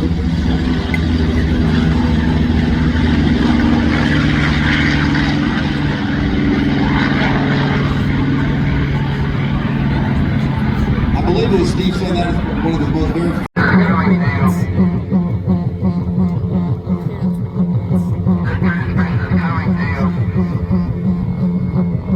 You got it.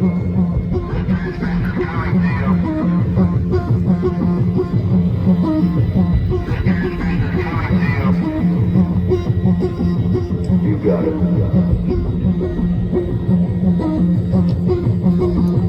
You got it. You got it. All right, you want to go? You got it.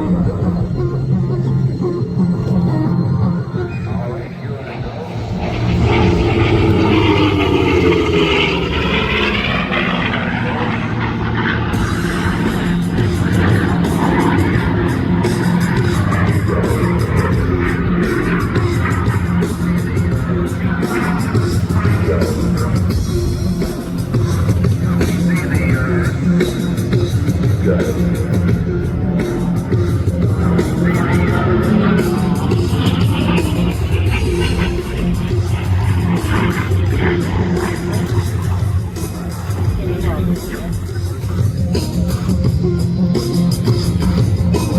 the takeoff roll, ladies and gentlemen, it is California native Greg Collier, call sign Wire, in the Lockheed T-33 shooting star.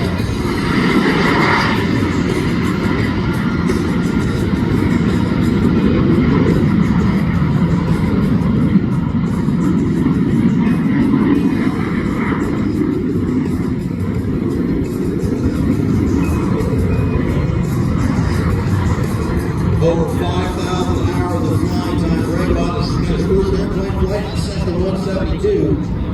He caught the bug and joined the U.S. Army from 82 to 87, learned to fly helicopters at the age of 18. After leaving the Army, he joined the FAA as an air traffic controller at Oakland Center in 1988. Retired from the FAA just a few years ago.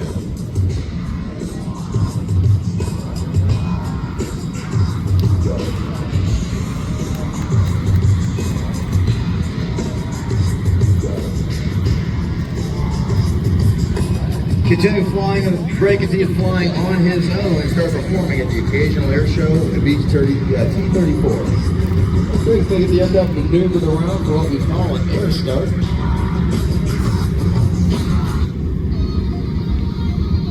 He's accelerating that aircraft on that Rolls-Royce engine. It's going to be a fast pass, so if you're ready for the camera, get those cameras up looking show right. The smoke is on, the fun is on, and here he goes.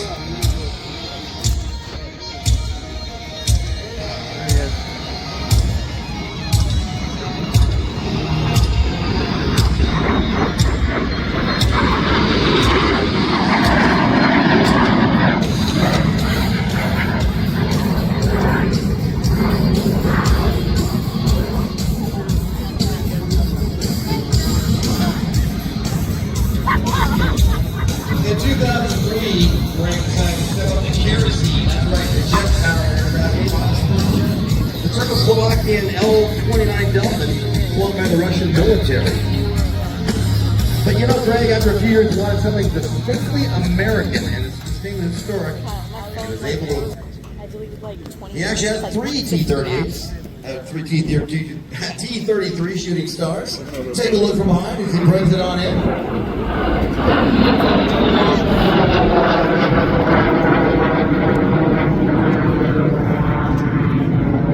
He acquired his second aircraft and put that on the East Coast for his East Coast air shows, and also to work with the United States Navy out in Maryland, the Hudson River Naval Air Station as a test pilot school.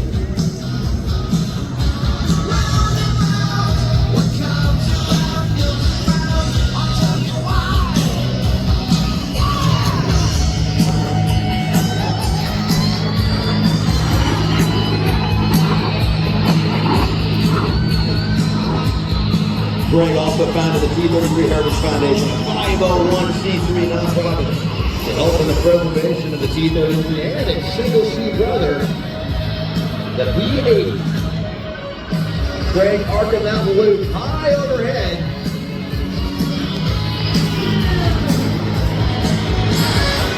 As you can see, Greg's an accomplished pilot who has flown the airlines, 737 for a private client, Gulfstreams, you name it.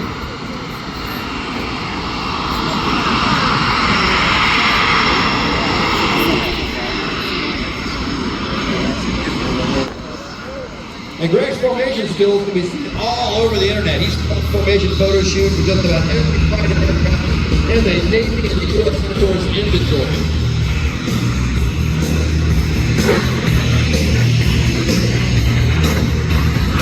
Greg stays in shape with demanding flying.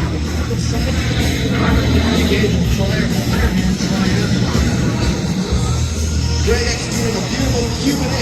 If you imagine the number 8 turned sideways in the sky, that's what he is transcribing. It's that figure 8 maneuver that was accidentally invented in 1934. And the airplane flew the Cuban Air Force at a Miami air show trying to do a loop.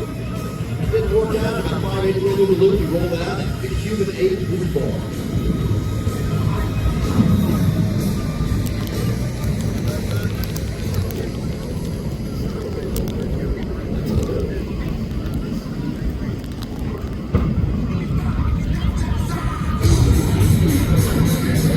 Great. Throttle away. High speed pass.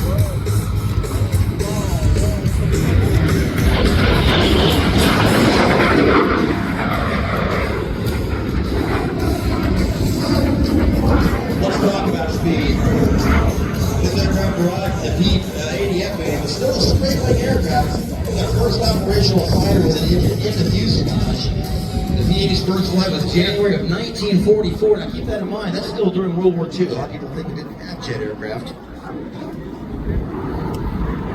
In 1947, these were purchased by the government for only about $100,000, believe it. First flight was by Tony Levere, who did the first flight on the F-94 and the F-104. Also the Lockheed U-2.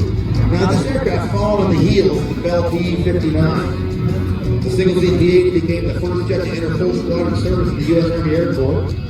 Its first transcontinental jet flight, it was the first transcontinental jet flight, that occurred in 1946. And then it set the world speed record in June of 1947 at 623 miles per hour.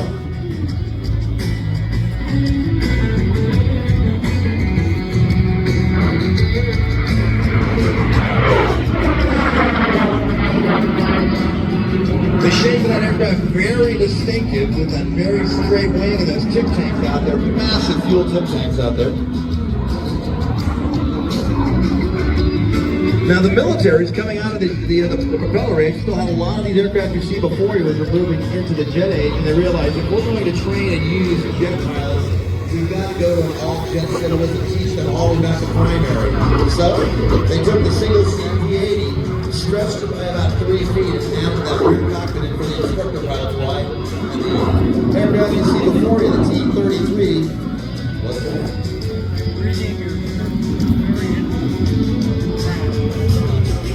Canada began producing the CT-1 version, the same aircraft, simply produced by Canadair in Canada.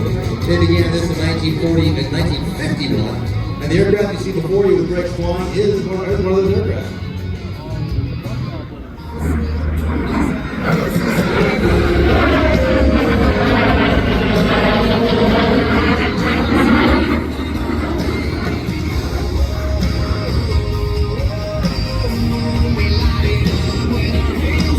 The Canadians, in later years, used the trainer as an adversary aircraft. It's actually very difficult to see on radar. Talking to a Canadian F-18 pilots, they said on a head-on, even with the Hornets, the Legacy Hornets radar, the aircraft's very difficult to see because the way the engine is nestled deep inside the plunger chamber and in the fuselage, very little radar return. They've been fighting these aircraft head-on. Very, very difficult.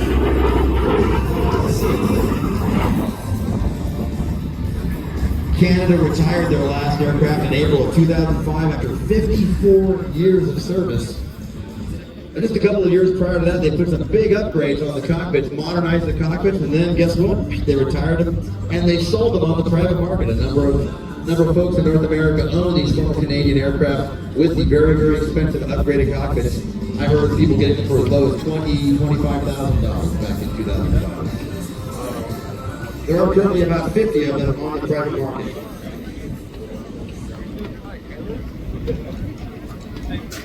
Little factoid, they measure their fuel in gallons. It's kind of a Lockheed thing, but it's the same thing in the U-2 and the F-104. And the Canadian jets also measure them in imperial gallons for the Canadian jets. Very regular. Doing the lowrider, we've got the gear spin and the flaps down, the smoke system is on.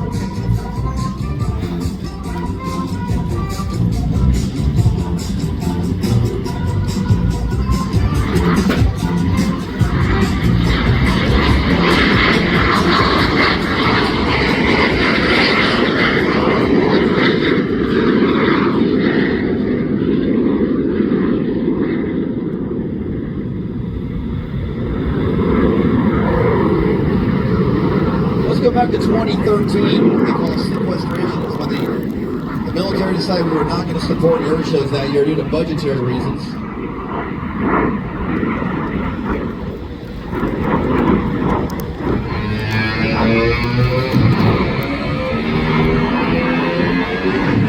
For a lot lot of air shows were caught off guard when the military bailed out on the participation. A lot of the shows were on in the jet aircraft, so if you wanted a jet aircraft, well, what did you do? Well, you called Greg Collier. He came out. He shows have never seen Greg fly. After seeing him fly the show one time, they said, "We want you back." So Greg took lemons and made lemonade, and after the 2013 sequestration, he was in demand all over the country, flying upwards of 25, 26 air shows. That was when he bought his second jet, moved out to the East Coast to save time on the airplanes. And then he later acquired a third aircraft, which he recently sold.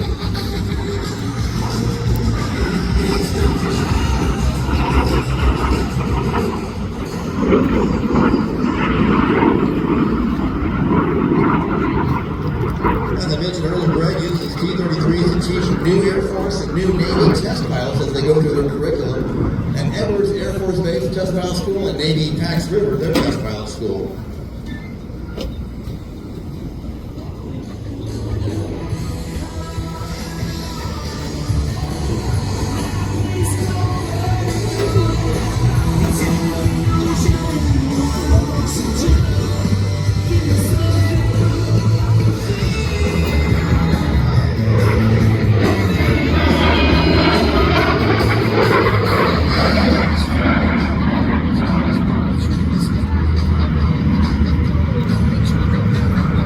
$6,500 of these aircraft were built, 5,700 of them by Lockheed, about 650 by Canadair, and surprisingly 210 built in Japan by Kawasaki.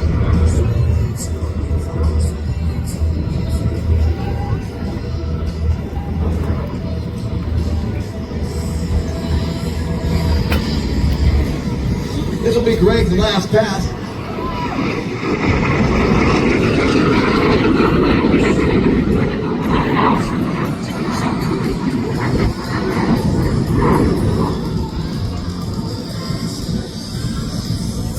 Greg finishing up his routine, and he's going to get the gear down and land right back on here on the runway, get himself back in the park. And you'll see him out moving around the crowd. Just say hi to Greg Collier, the pilot of the Ace Maker.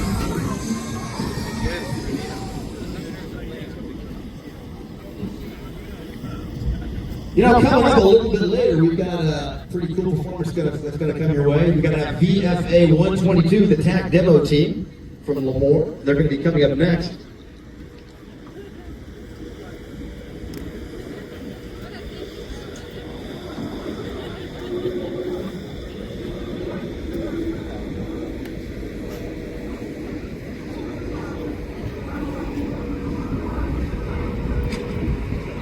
And the commander of VFA 122 is up here on the deck with me, in Navy speak, I suppose. Commander Kristen Fenley. She's a naval aviator, like I said, the commander of VFA 122, their premier West Coast training squadron, and also owns the TAC demo team. Commander, it's great to have you here. Thanks for having us, sir. It's an awesome weekend, and it's been a lot of fun. Yeah, it's good. Good to get out of Lemoore a little bit, come enjoy beautiful Santa Maria and the air show here. And thank you for bringing the team out performing for this, at least the second year, maybe longer, we've had them here in Santa Maria. Yeah, you guys are awesome, and we love coming out. Tell me a little about the VFA 122 training mission you've got going. I know it's a pretty intense mission with a lot of folks. Yes, sir. So there are two F-18 RAGs, so our fleet replacement squadrons. One's on the East Coast, 106, and we're the West Coast. We take about 6 classes a year, and we train everybody for flight school, teach them how to operate the F-18, and then we teach them how to employ it at Resolve. So Iraq, Afghanistan, and Syria on a couple of different aircraft carriers.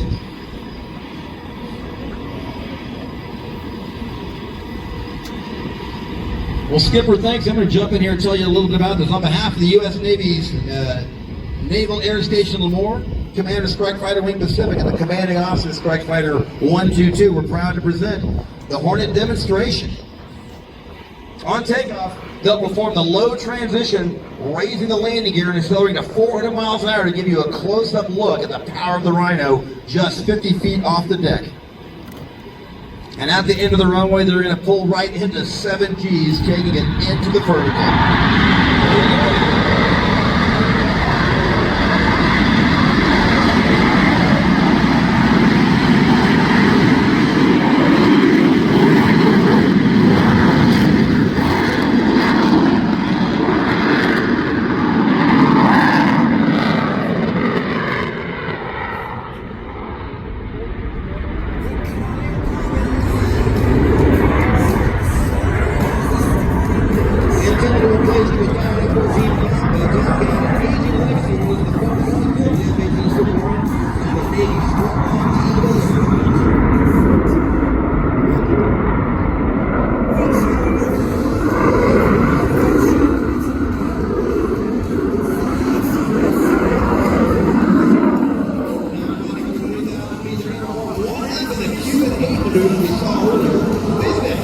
roll apart and then demonstrate the Eagle Heart's incredible wind authority by stopping the descent in an instant.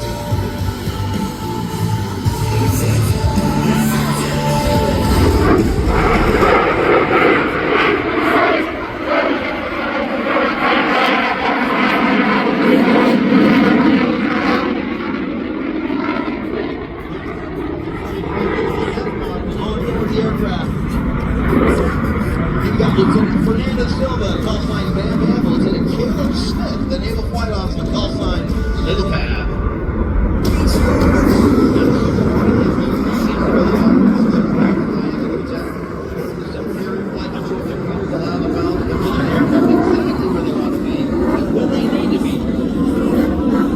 Observe how that aircraft rotates 180 degrees while in a nearly flat attitude, aptly named the flat pirouette.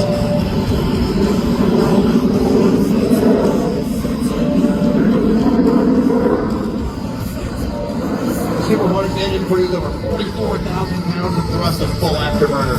This allows the aircraft to sustain 8 times the force of gravity in very tight turns. Whether in a dogfight or boarding SAMs, the ability to support and turn tight gives them tremendous power.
Now they're going to set up for the high-speed pass. During this maneuver, the aircraft will approach at nearly Mach 1, the speed of sound, demonstrating the use of speed to surprise the enemy.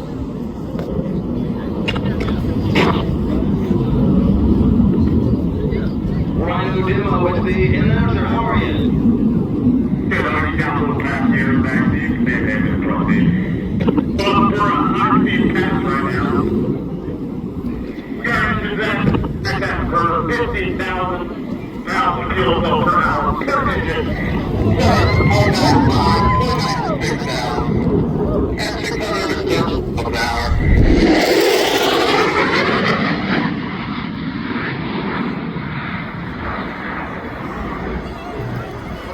That was a beaut.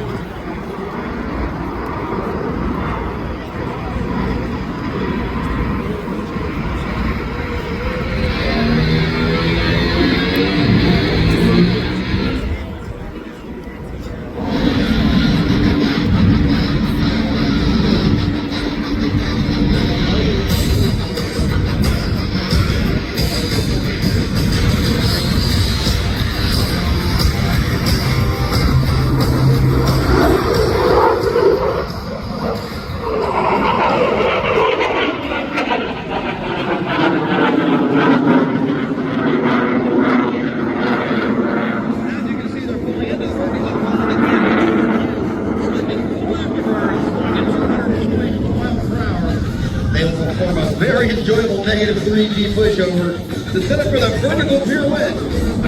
As Bam Bam and Little Pab pull the nose back up, the aircraft rapidly reorients, nose high to nose low, showcasing the ability to quickly turn the tables against a potential threat.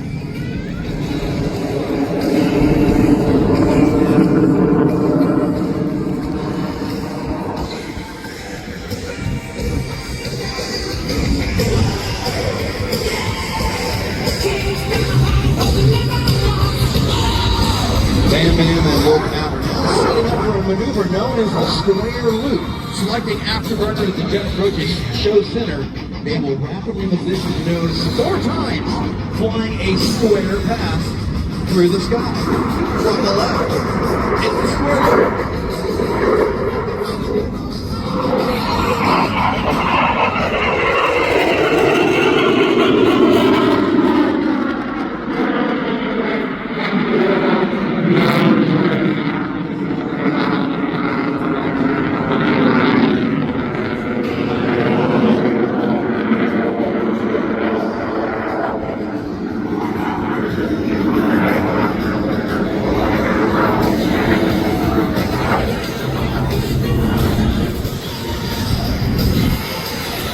maneuver is an airplane favorite.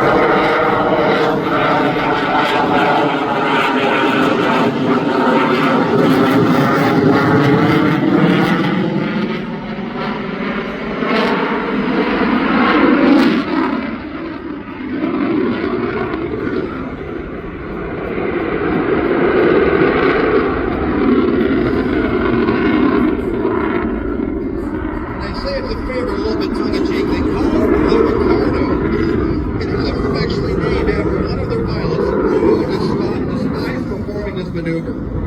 Now, as the Rhino approaches from the right, he will accelerate to 450 miles an hour at a height of 500 feet. Approaching show center, they'll roll the aircraft inverted, reduce the power to idle, and hold level altitude.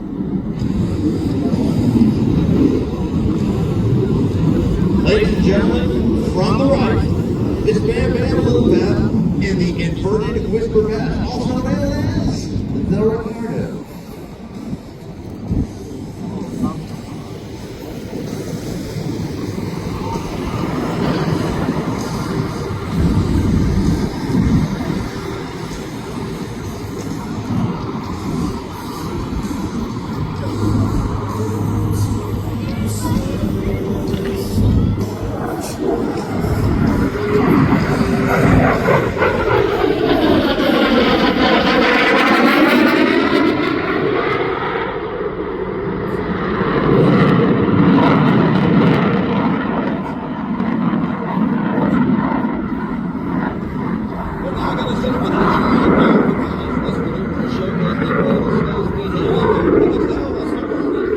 When in a tight dogfight during aerial combat, the aircraft with the ability to fly the slowest can gain the advantage, as the adversary may be forced out in front of the fighter and thus go defensive.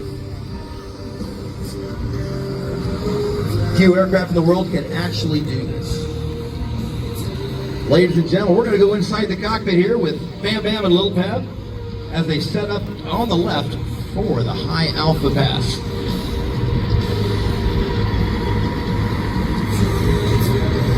Rhino demo, it's Dougie. Dougie, what's going on? We got you loud and clear, looking great out there. The vapes are beautiful. That's what I'm talking about, brother. Good hearing from you. Okay, guys, thank you. On behalf of DFA 122 Skipper Dragon, we'd like to welcome our new team member of the West Coast Rhino demo team, Evan Swin-Scott. Congratulations, brother. And then the team, get your stuff ready. You're going to be team lead next year. So start prepping.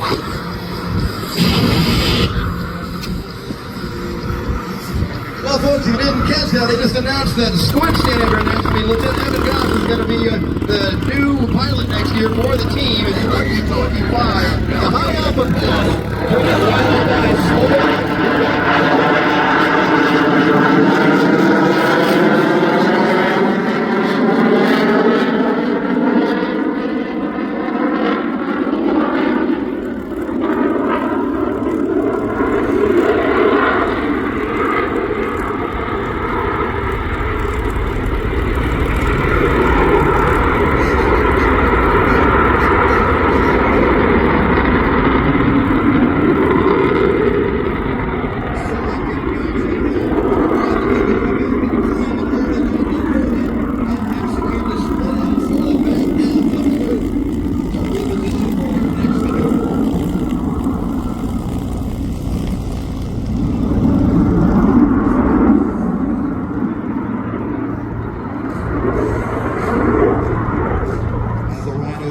From the right, the air crew will demonstrate the incredible pitch rate authority of the Super Hornet, akin to drifting a car.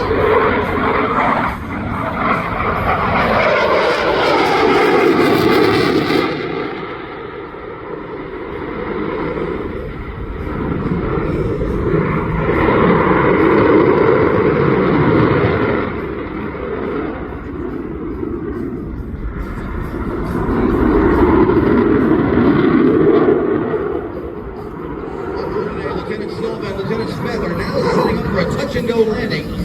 As they circle to land, they will ensure that the gear locks into the down position, but the flaps are fully extended, providing the enhanced lift at slower speeds.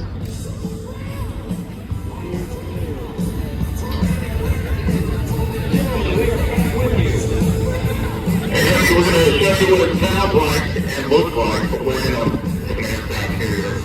Let's go over to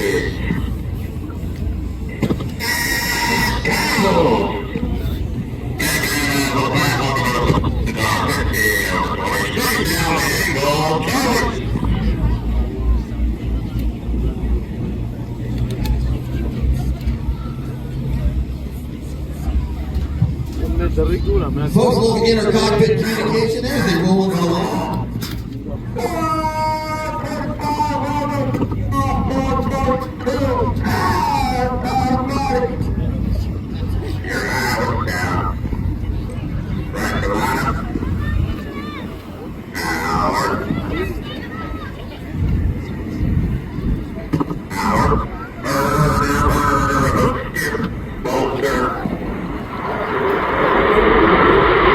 It's going to get loud.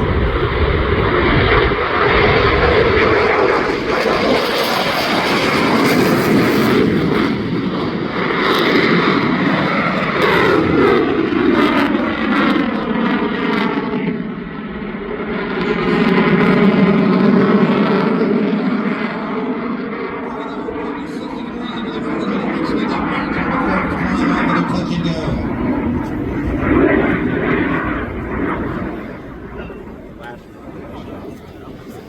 Now, folks, if you haven't already done so, get your cameras ready. In a few moments, the Rhino will approach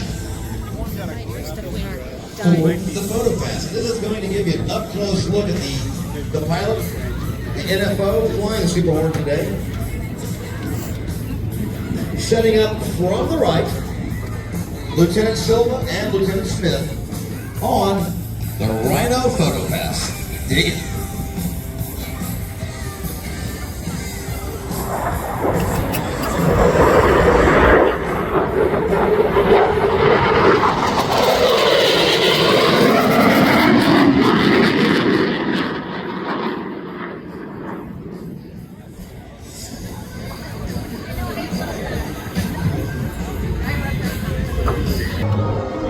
Although it's been almost 80 years since the conclusion of the Second World War, a number of the aircraft which flew from those same carriers are still airworthy today, a testimony to both their durability and survivability.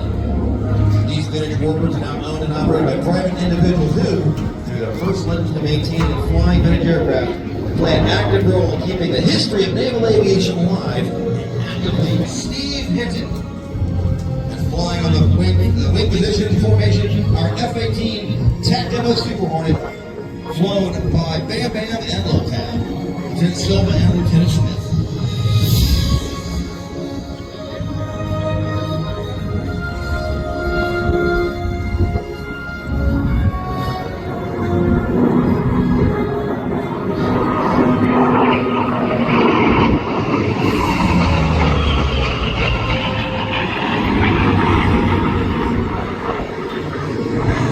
Observe how the shape and general composition of the aircraft have evolved to facilitate how their missions have changed. The formation will now reposition for the head-on pass, which will give an outstanding view of the business end of the preeminent fighters of their respective generations. During the course of the air show season, different aircraft will alternatively participate in the tail of legacy flyovers at various shows throughout the United States. The aviators who fly these vintage warpers join the Tail Oak Legacy Flight program on a strictly voluntary basis. And please take a moment to stop by and visit with them after the show and thank them for sharing naval aviation history with us here today.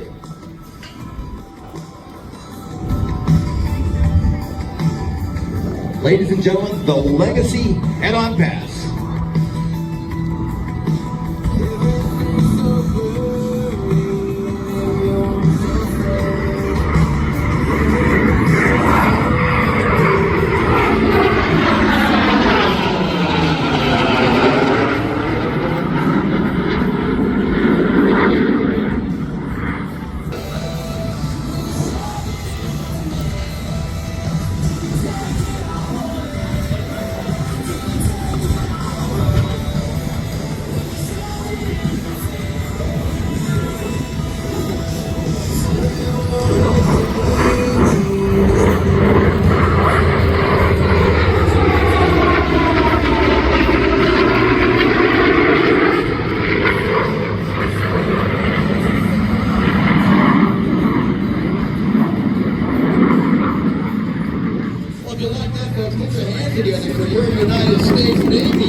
We hope you enjoyed today's Tailhook Legacy Flight demonstration and gained a better appreciation for, and if you can hear me, when you notice when Steve comes into land, you're going to see that long landing gear on this F8F Bearcat. Why the long landing gear? Take a look at that propeller on there. It's a massive propeller. You've got to have that long landing gear to be able to get that prop clear of the ground.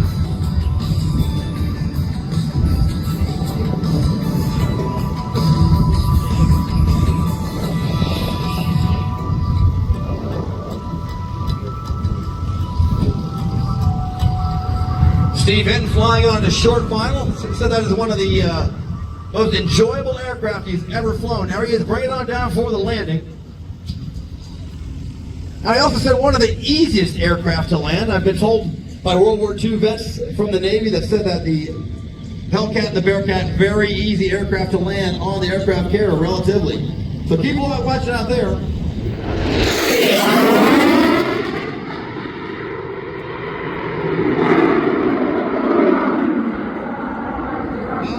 Got you looking the wrong direction, didn't we? You can blame that one on Squints. It was all his idea. Floating home. And the approach to the carrier occurs every day when flying at sea, yet it's also one of the most dangerous parts of naval aviators' mission. Putting an aircraft down in the arresting wires on a 150-foot long stretch of moving steel is extremely challenging and is a matter of great pride among Navy tailhook pilots.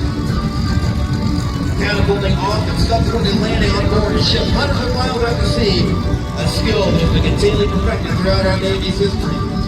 As they approach for the carrier.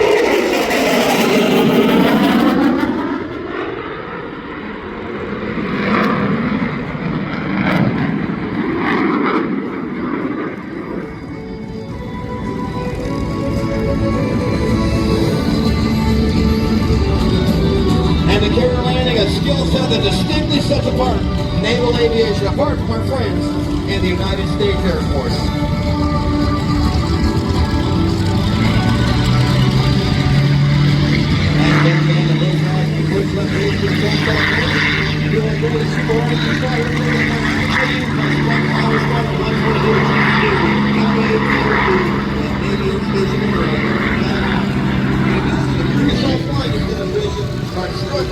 Teaching new aircrew the vital skills to survive in air combat and be ready to serve at the 45th of our nation's river Baltimore. Today there's over 24 Seaborne squadrons in the Navy solely for flying this moment in support of combat operations overseas.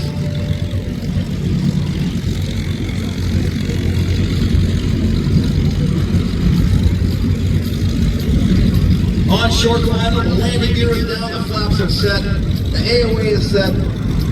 Watch that massive landing gear as part of the naval tradition of the carrier landing.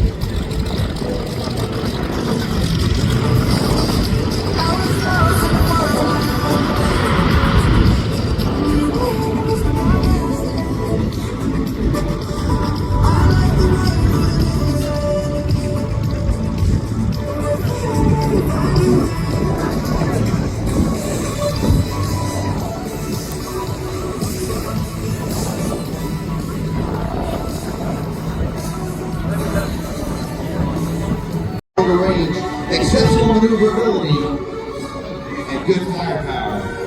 Take a look to the right, ladies and gentlemen. Mark Peterson, on his first pass, accelerating the Mustang to nearly 400 miles an hour, pulling into a vertical climb, showing the speed and climbability of the BP-1. Throughout today, listen for the Mustang's famous whistle as she accelerates in the dive. This aircraft named Diamondback, Mark has been flying in the BP-1 in air shows since 2007. Dedicated to show to the men and women who built, flew, and maintained these wonderful aircraft during World War II in Korea. We can never forget how they stood up this nation in a time of need and met the challenges head on.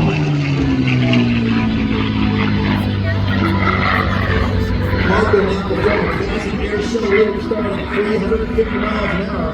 Once again, listen for the classic Mustang whistle.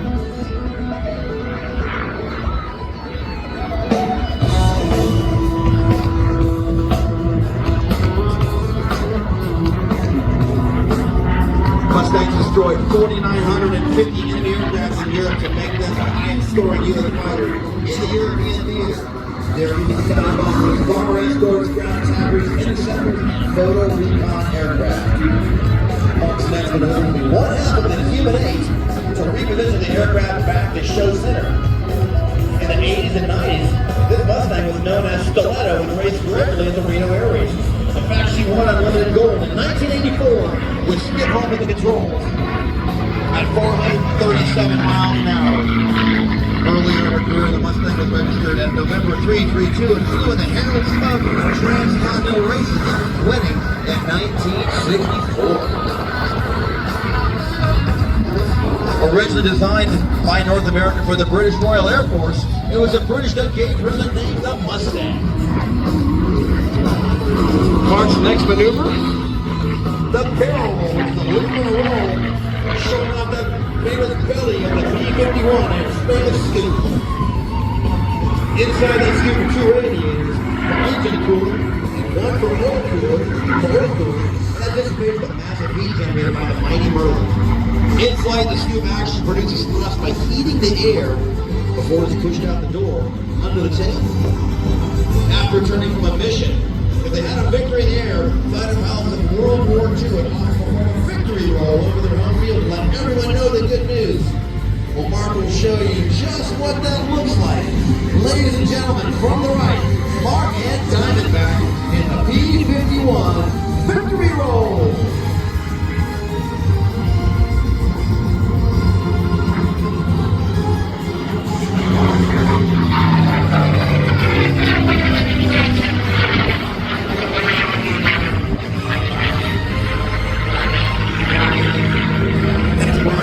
He'll perform another barrel roll, only this time he will show you the top of the aircraft where you'll be able to look straight into the cockpit of the Mustang.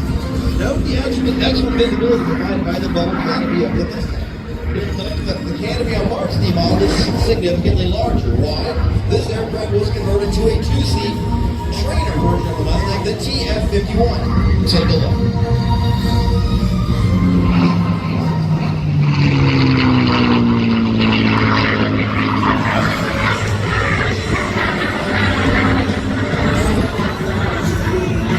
Once again, Mark will reposition the aircraft.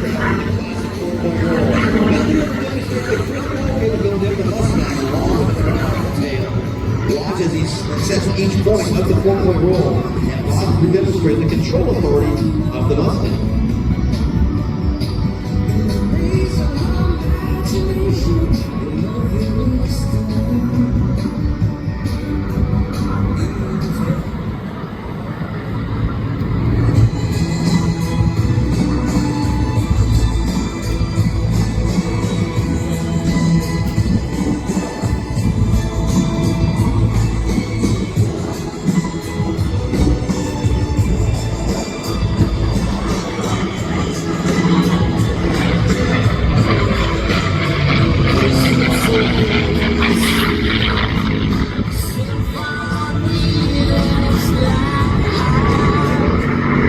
For his final maneuver, Mark will demonstrate the turn capability of the P-51 Mustang.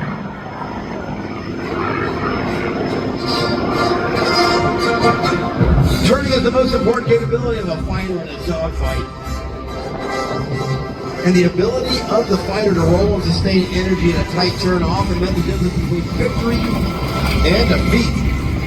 Mark's bringing the aircraft into show center at 300 miles an hour to pull 6 keys in the turn to show you just how long a Mustang can turn. Ladies and gentlemen, the Mustang minimum rate is turned, and if I may say so, without a Q-suit on. Now, as Mark completes the turn, watch how he has the energy to lift and pull the nose into the vertical and roll away from show center.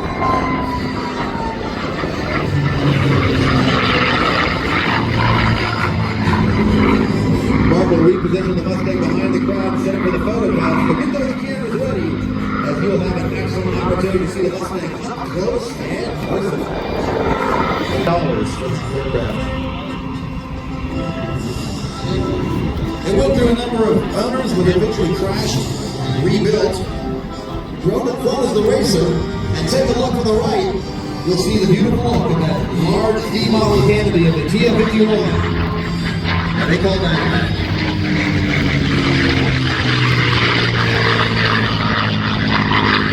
Well, we'd like to thank everyone for coming to the show today, and a special thanks to our men and women in the United States military.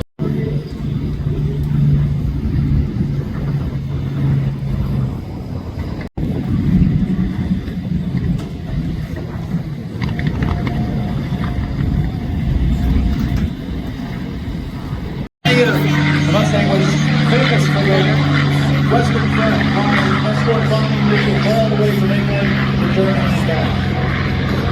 And this is the Bell 363 King Cobra, an aircraft flown by the Soviet Union during the Second World War.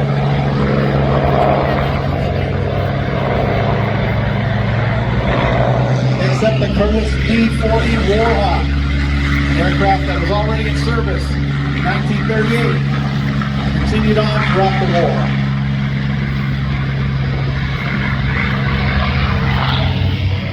Special treat, a very early Mustang. In fact, this is a prototype aircraft on the Mustang. It's a replica aircraft. Replicate the XP-51, the very first prototype of the Mustang. It's made up of a number of Mustang parts. We'll talk about it a little bit.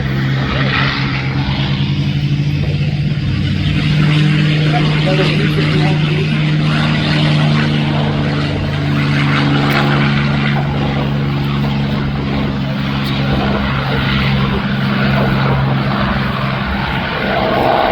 Aircraft, the fighter aircraft built in the Soviet Union and flown by the Soviet Union on the Eastern Front of World War II.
P-47 Voice, the airfield is A-10 Thunderbolt. All of these coming up.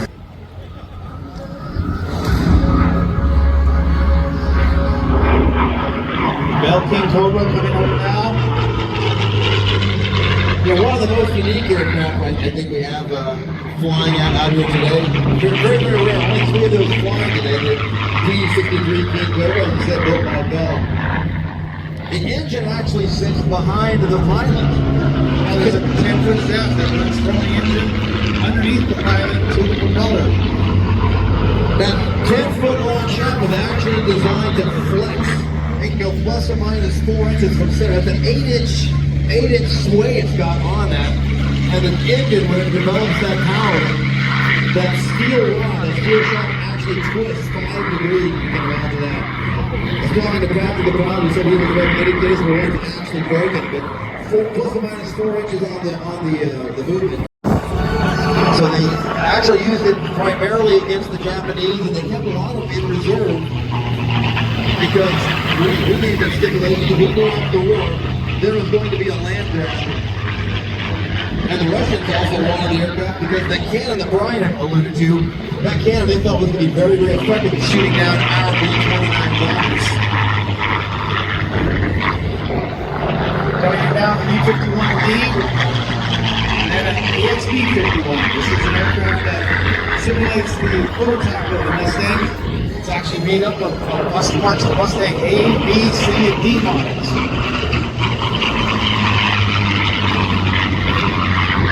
We learned that yesterday.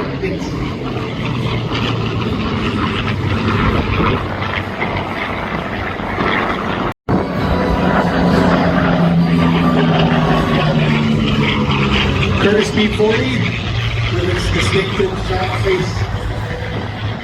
By the Women's Air Service pilots, our earliest use of women military pilots in World War II.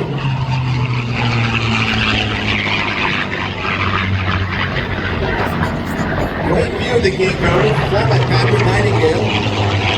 The aircraft is designed to be fairly long-range aircraft, but after that massive, after you have to put that massive nose gear internally, and then the way they put the radiators inside the wings and such, they actually ran out of space inside the aircraft for fuel tanks, as Patrick was describing it to me, that it just didn't have the capability to have the long range they originally had to do.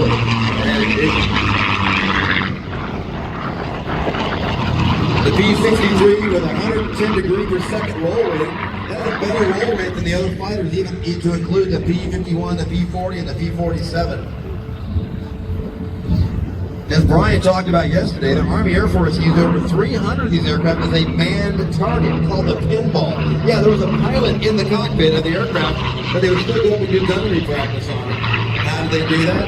They put a ton of armored sheet metal on it.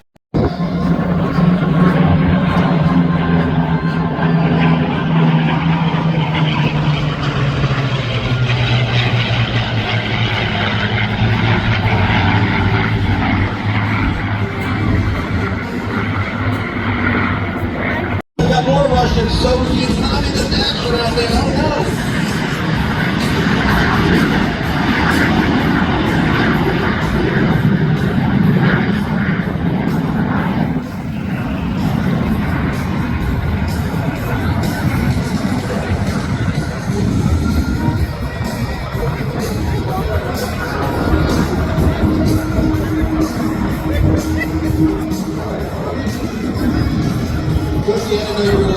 You're never going to see Jason putting it through the bases. One thing that MiG-15 didn't have, the 17 does, is the afterburner.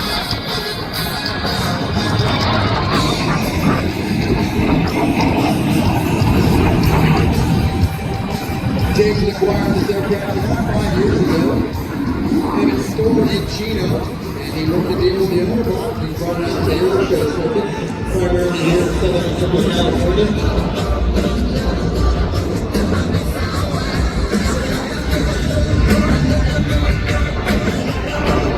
The first prototype of the MiG-17 flew in January of 1950, turning 75 years old in just a few months.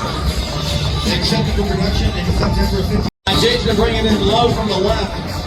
Pretty soon he's going to be lighting that afterburner up on that clean-off turbojet. With full afterburner, he can put at 7,500 pounds of thrust. Look at him bringing it down and low.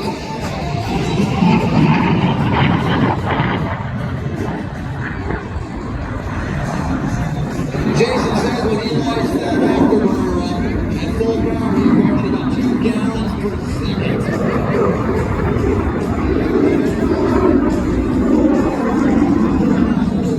Of course, this aircraft very fast, not supersonic, but was flown to great effect by the Vietnamese, by the North Vietnamese, during the Vietnam War. Their nickname for the aircraft was the Silver Swallow.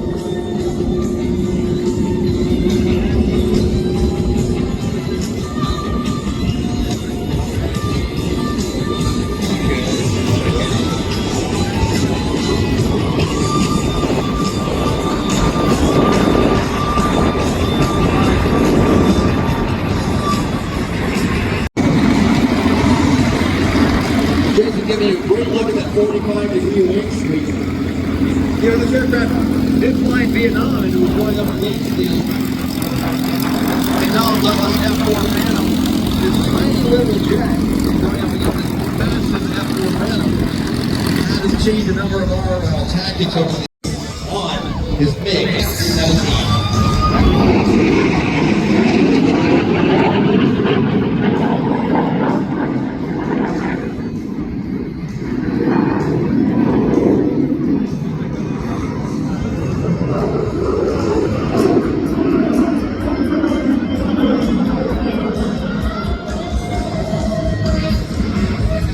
More than 9,000 of these aircraft built before production ended in 1958. 6,000 of them built in the former Soviet Union. 3,000 of them built in other Eastern Bloc countries and or China. About 10 of them are still airworthy today.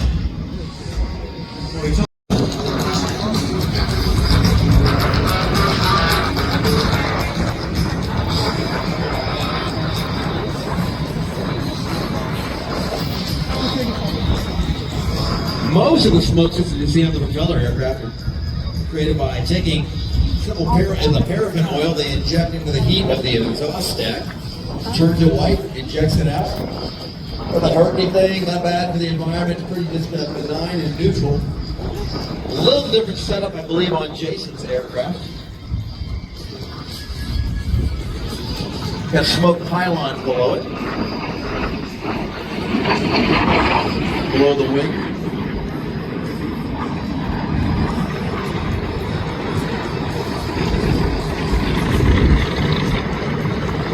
Jason did a lot of work on the Southern California Commemorative Air Force Wing. Flying in a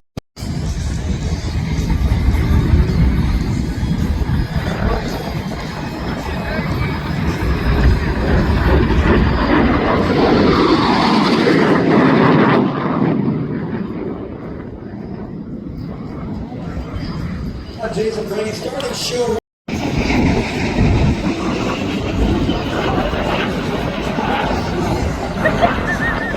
Let's get over here, Jason.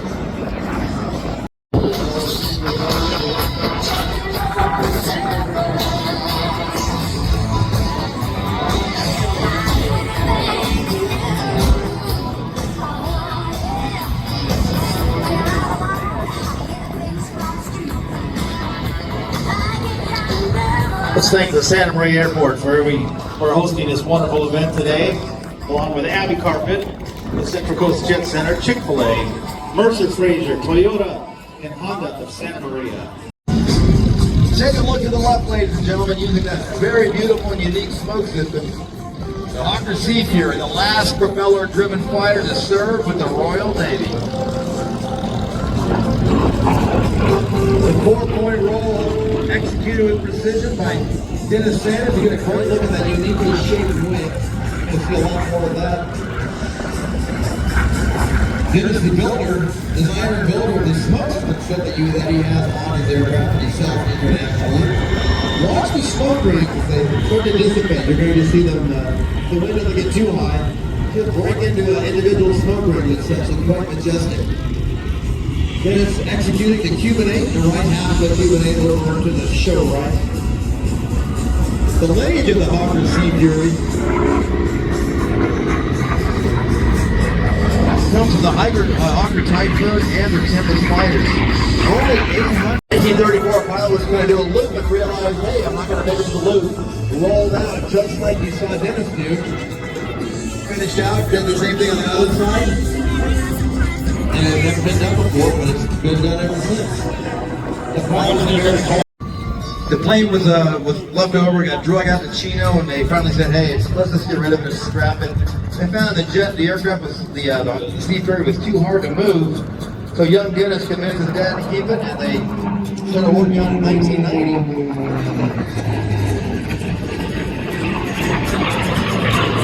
And finally, in 1994, Argonaut was finished.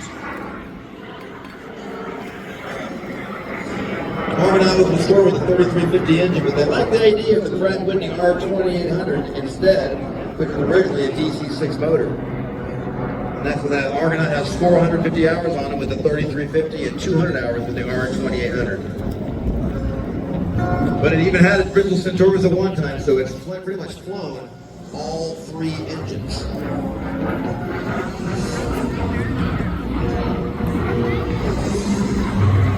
The Sea Fury originally designed to be a pure air-to-air fighter, but it really shined as a fighter bomber with excellent ground attack capability. True, a lot of power on that engine, but it was a fairly large aircraft with a lot of mass to move around. Just up the street, another two-seater up in Auburn, California.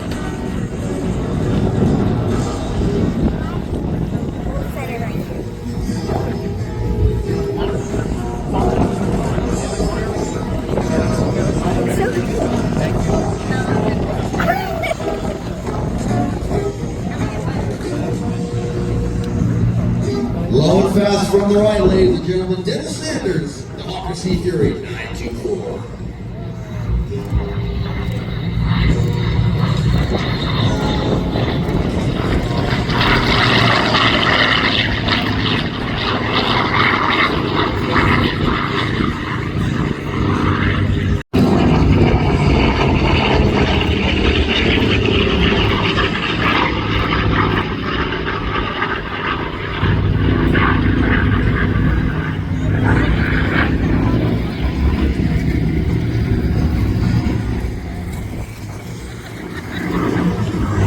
The jug.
Yeah, the crew's nicknamed it the Jug, but its official name, the Thunderbolt, right? Started from California.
Showcasing the horsepower and maneuverability in all attitudes of life.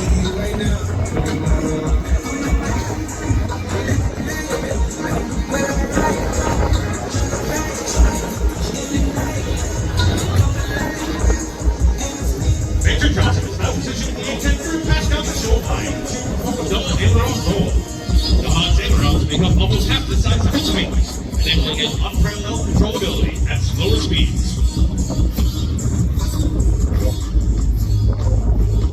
Now, from the left, Major Johnson and the Mad Roll.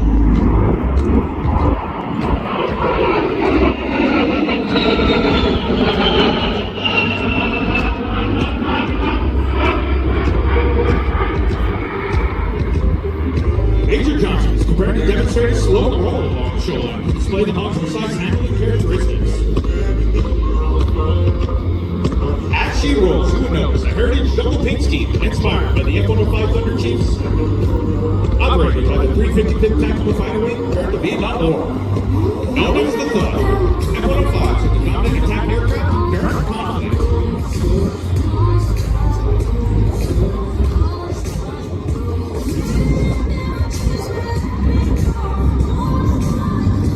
Now, from the right, the slow roll.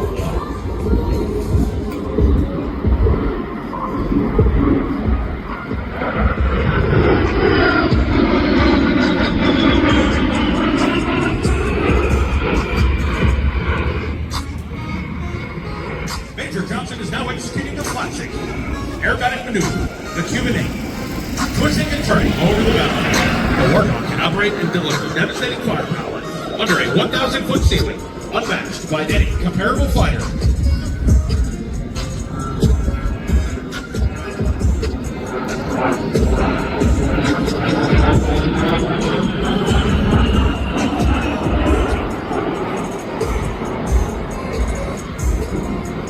The A-10 turbofan engine is more than just power to its performance. At just over 9,000 pounds of thrust each, that can propel the A-10 at a top speed of 450 knots. They're also much quieter than comparable engines, making the Warthog much harder to hear, aiding immensely in achieving tactical surprises. What do you think, Santa Maria? Let's make some noise.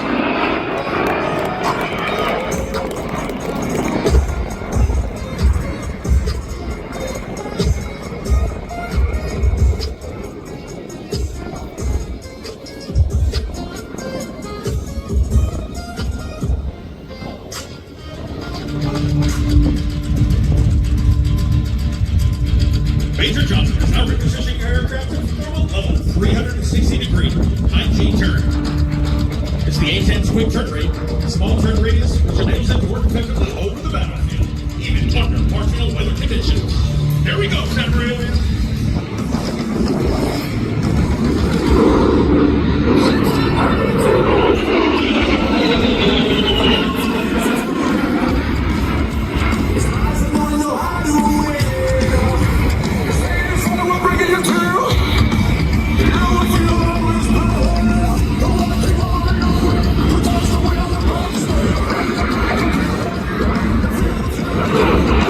Major Johnson just lead that turn and only 14 feet. Left on the side of national racecraft and will have twice the speed of man driver.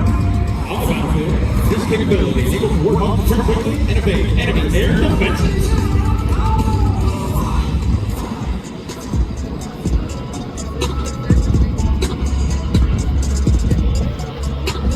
Now, Major Johnson is configuring aircraft to demonstrate the A-10's slow speed controllability.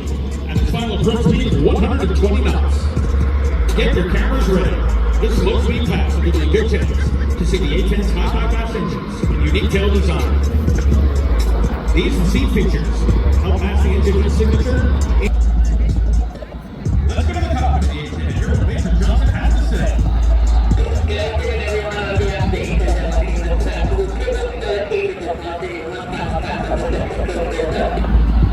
I want to give a special shout out to Steve and Alan and all the things here. I'll be out here together. But after all of this to come here with growing together, I felt to get out here from the funny guys.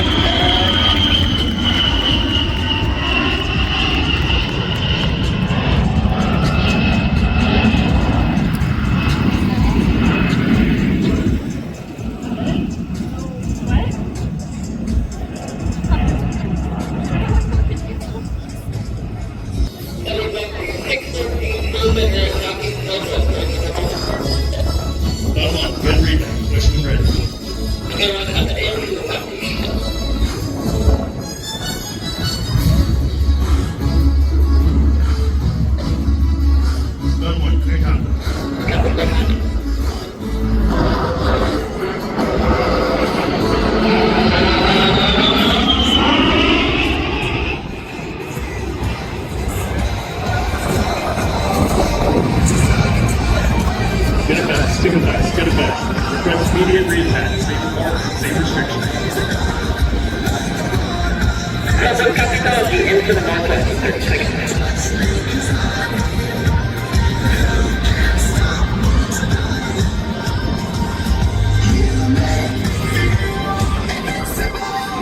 As you heard, it will take Major Johnson about 30 seconds to get back into firing position.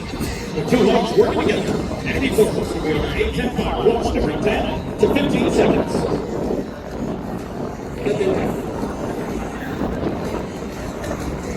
So, continue.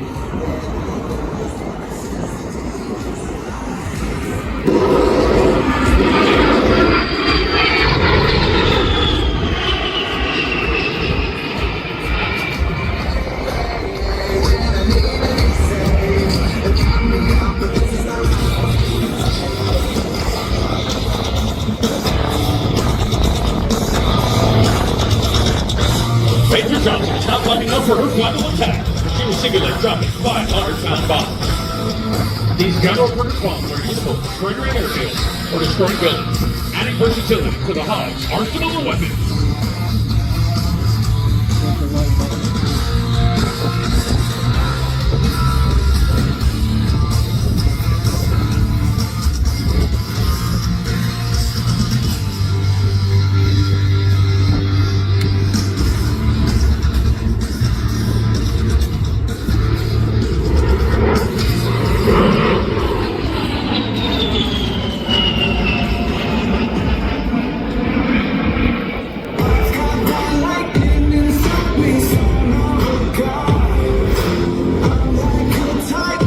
Major Johnson is reporting a check-out maneuver. This continuously changing three-dimensional maneuver makes it very difficult for enemy anti-aircraft gunners to track the 810. The Warthog was built to withstand significant battle damage while having the capability to fly on a single engine and a total loss of hydraulic power. The 810 has a well-earned reputation for strength and striking power, a reputation earned in multiple deployments. Today, the upgraded A-10C continues to set the standard for Allied forces in today's fight.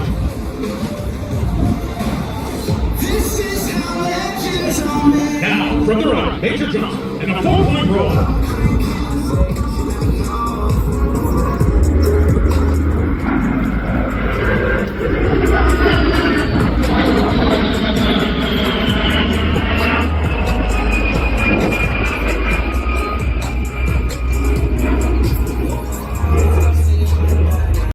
Dedication pass.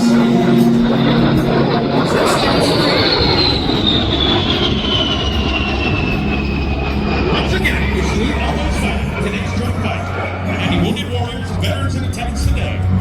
We especially want to thank those who have given their lives in defense of this great country, and all their families who have sacrificed so much. Gentlemen, let's give a hand to our outstanding maintainers, and all those service members keeping all of our aircraft fit to flight.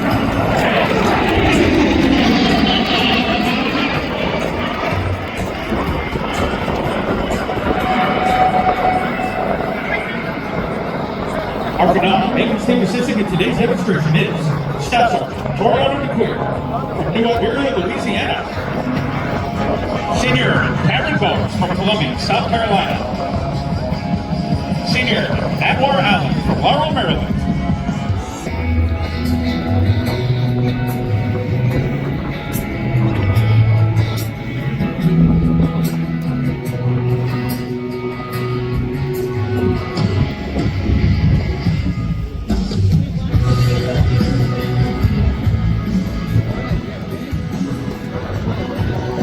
Ladies and gentlemen, we'll now transition to the Heritage Flight.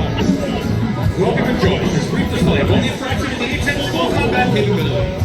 As an atomic mark for the United States Air Force, your A-10 Warthogs are ready to defend our nation's skies and dominate the battlespace. Popularity and demand.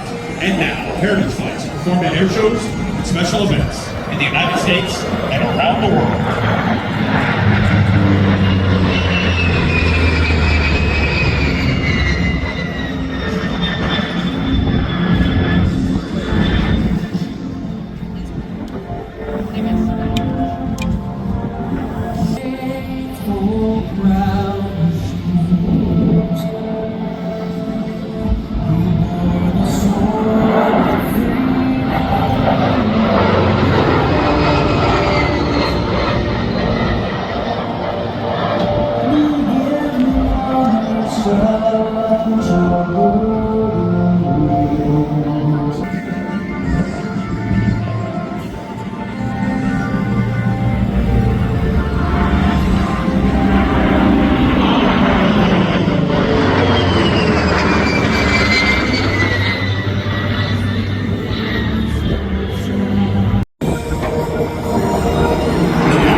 Heritage Flight.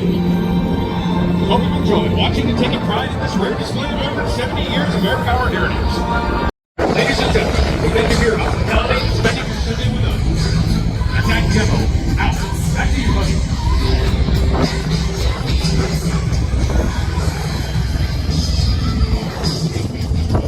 Back with Sergeant Brian Sandoval, Captain Ghost Tree up here, safety observer. Thanks so much to them.